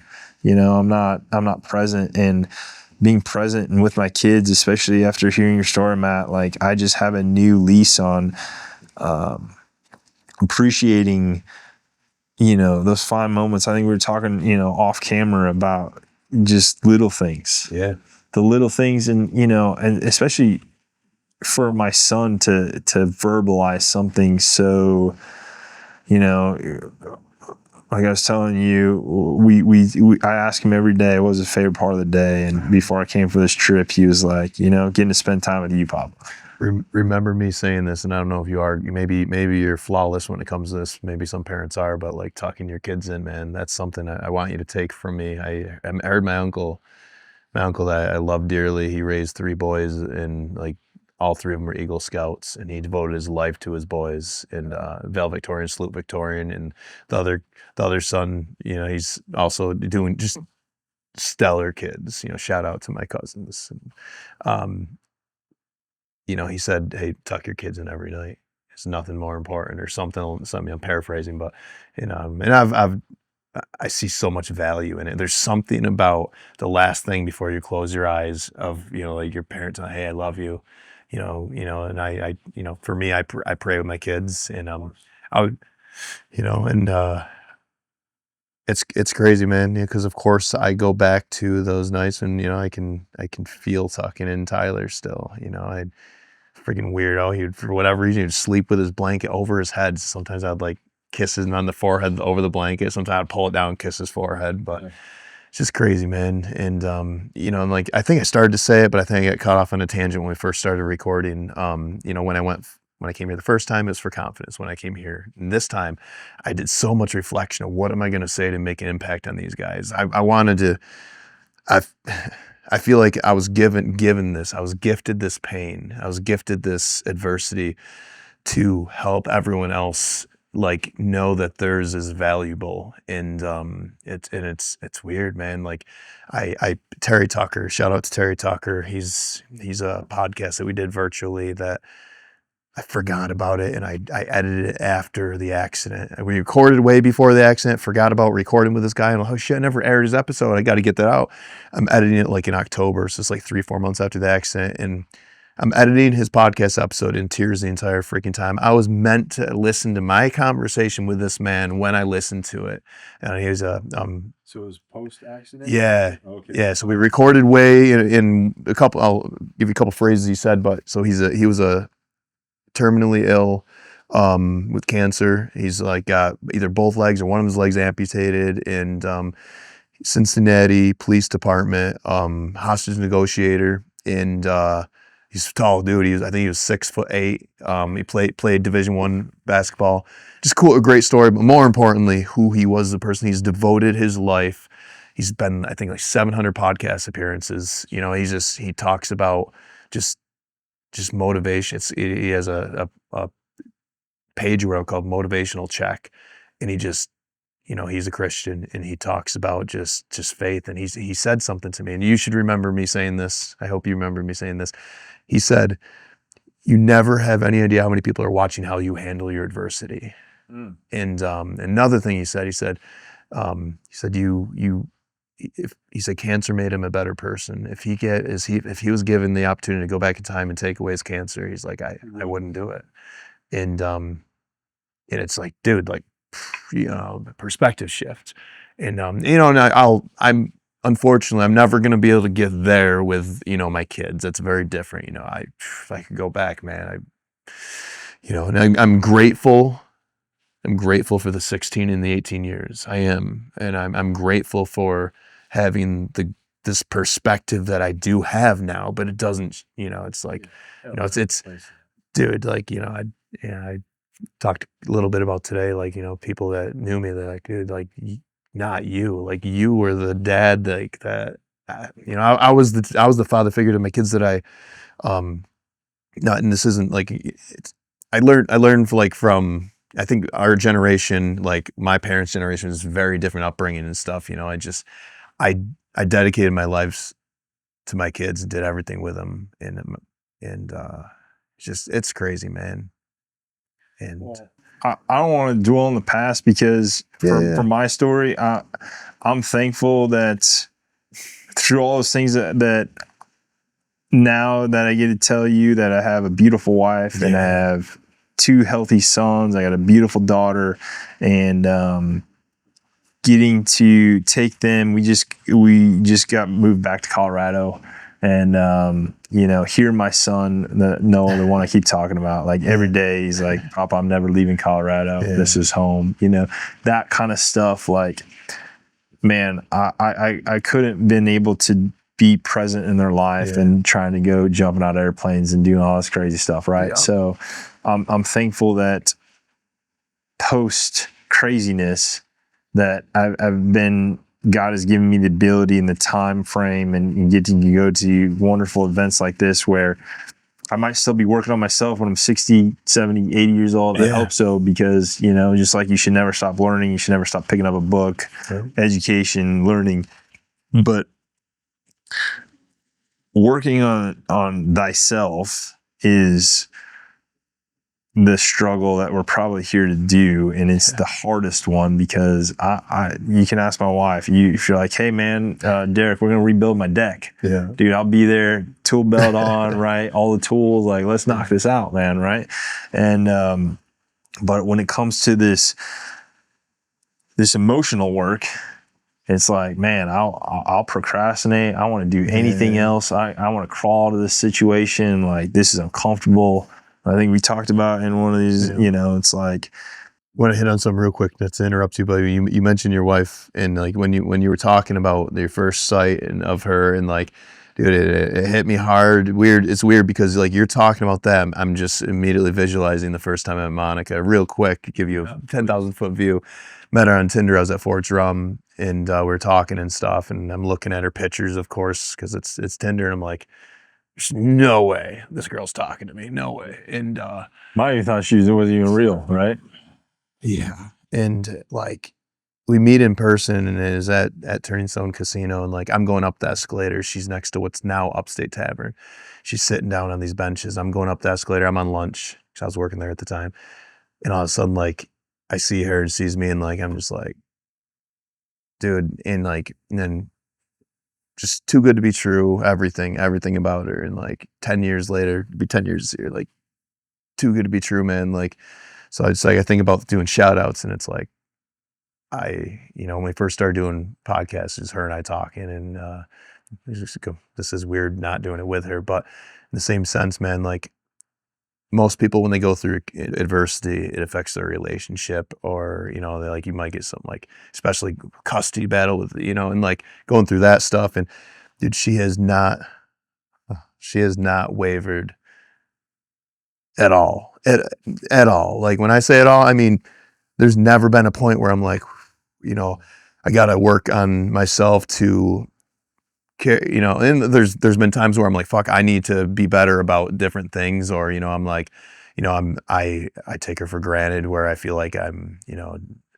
not present enough, or like, holy crap, like just because I've always been a pretty affectionate guy and stuff like that, and I'm just like, when you're going through extreme tragedy, sometimes the last thing on your mind is affection, and I know it's very understandable, but at the same time it's still like this person has been your freaking rock, and like God has blessed you with, like, you need to appreciate the things that you have, because and then I think about friends that I have that have lost their wives, man, and I'm just like, they got to look at me like if they ever seen the times where I'm like really taking her for granted, or for getting a little stupid argument, which we hardly ever argue, but like those nights you go to bed and you might not like say goodnight to each other. It's like, fuck, like over stupid stuff, and I'm grateful, and I'll knock on wood, like we really don't bicker like small stuff, and but I've come to the conclusion that sometimes I would be bored because and I would pick a fight with my wife over the dumbest thing. I think we all do that. I'm just like, and then she's just like, what do like, and then afterwards I have to come between with my tail and my legs, and I'm like, yeah, I was the idiot. Like I've always been good about apologizing. I will say that if there's, I was Argentinian, bro. Yeah. So she's the opposite of me. Like I want to get it squashed like right away. Yeah. And I almost force the situation too much. Like we've gotten in some of the worst. Like we don't hardly ever fight, but there's a couple where it's like, but that spiciness is like what keeps me balanced. Like it's almost like eating spicy food, or whatever. It's like I'm thankful for her. She's very cool, calm, collected 98% of the time. Nice, man. But that 2% when I push her buttons, man, it's like, but to your point, when you have a good solid foundation in a rock like that, that's what God intended for us to be, where two flesh became one, right? Yeah. When you have that holy matrimony and you bond with that person, and now we think like I share everything with her, and I used to be compartmentalized in the beginning, but now she knows the whole thing, and like to be able to have someone that can look at you with all your flaws and accept you, it's such a humbling feeling. You're like, how am I worthy of this? It's just like God's love for us, right? Yeah. And to think about that sometimes, if I dwell on it too much, I'll get into that like, oh man, this girl's too good for me type scenario. But I'm thankful for her every day, and I'm gonna leave this like I said, I'm going to touch base with you, Matt, because I need to be able to replicate this in my personal life. This person that you see before me today, and we're off this high, this cold plunge, and we did a crazy, workout in the grass in here. It's literally a picture perfect day for those that you aren't here. And, the sun is shining, the weather is sweet, and get to hear these stories, and like it's just it's a euphoria, right? It's this high, and so it's beautiful. I touched on it. It's like, you get off the plane, you get out of your car, and, Kevin made a good point. He brings such wisdom and value to this group, but to center yourself, I made a joke with him. I'm going to breach my house with happiness and kindness, right? I'm going to kick in that door with love, right? There's going to be a level of like, it's like you used to kick in doors with anger, but I'm going to breach this house with a level of compassion and love and understanding where, all that trivial shit that used to get under my skin, like it doesn't matter. It's, especially hearing your story, and it's like, man, I'm hard on my daughter. I'm bringing her up in a crazy world, and then my wife will have to check me, and she's like, doesn't matter, like what you're picking at things here, and it's like, I look at not having discipline as a child, like they need structure, and I'm thankful that my wife is she's an OT by trade, and being able to like have some of the psychology side where she's like, well, this is why they need this, and she's kind of bringing me on like I'm a child, like, oh, okay, well, I didn't have that, so I don't know where we, how does this incorporate? So, but yeah, I'm thankful for this platform. Dude, I appreciate you, I'm man. so appreciate you doing this. Well, it's context, like an hour or two. I don't even know what time it is. It's but about 2 hours. Matt was like, hey, you want to do this? And we were, so. I had no idea. I'm like, let's do like outside. Or I was thinking about going in the woods. I'm like, this is perfect. There's chairs up there. It literally looked like you set this up for this. So. Oh, you should see the shots. I think they're good. The one on me is a little the one on you is, like I said, is flawless. It's got to be your Asian complexion. I thank my mom for that. So, but no, man, grateful for you, and and I'm excited to see how this looks, and the cool thing is, man, like I said to somebody today, like when I'm editing, a lot of the times I almost get more out of the conversation because I'm really focusing on what you're saying, what we're talking about, even more, so I'm able to like relive the conversation. So God bless, and if I can end on this, I'm thankful that I was given this platform, but I'm also thankful that you're recording this because. Let's just say after having a few TBIs and just coming from a sniper reunion a few weeks ago, and then coming from Ranger Regiment, all these stories feel like this happened yesterday. And to be able to record this, it's my story, and we were talking. We actually had to write a fake eulogy today, right? And so. I want my kids to remember that, I wasn't perfect. I definitely have a past, but collectively, to get these things put down to paper, and, who knows, I might get Alzheimer's or dementia or, not really able to remember these things. And so to be able to at least put a time marker and a stamp on this trip, and for you, I'm really grateful that you took the time to set this up and had the intestinal fortitude to ask me, because I know you said you were a little nervous. And, I mean, I didn't know what I was like. I feel weird when people, because it's like, for me, especially coming from this was just the norm. It's not like my story's any different. And then to hear it from you, it's like, oh, but I want to get better about documenting my life. So that's that way awesome. My kids, and there's no excuses with all the technology we have. We have freaking recorders in their pockets at all times, but I'm just, and that's the one thing that I'm thankful my wife is really good on, and we reminisce and look at these pictures and these times together, because, I don't know if it's telling you, but when you're on your deathbed, that's all you got. You got these memories, and hopefully they were good ones. The good ones outweigh the bad ones, but at the end of the day, you got to take the bad ones too, because if it's sunny every day, you never appreciate the rain. If it rains every day, you never appreciate. You need that contrast. I'm telling people. Yep. So, thank you. I appreciate you, man. I appreciate it, brother. I appreciate this. So nice and early wake up tomorrow.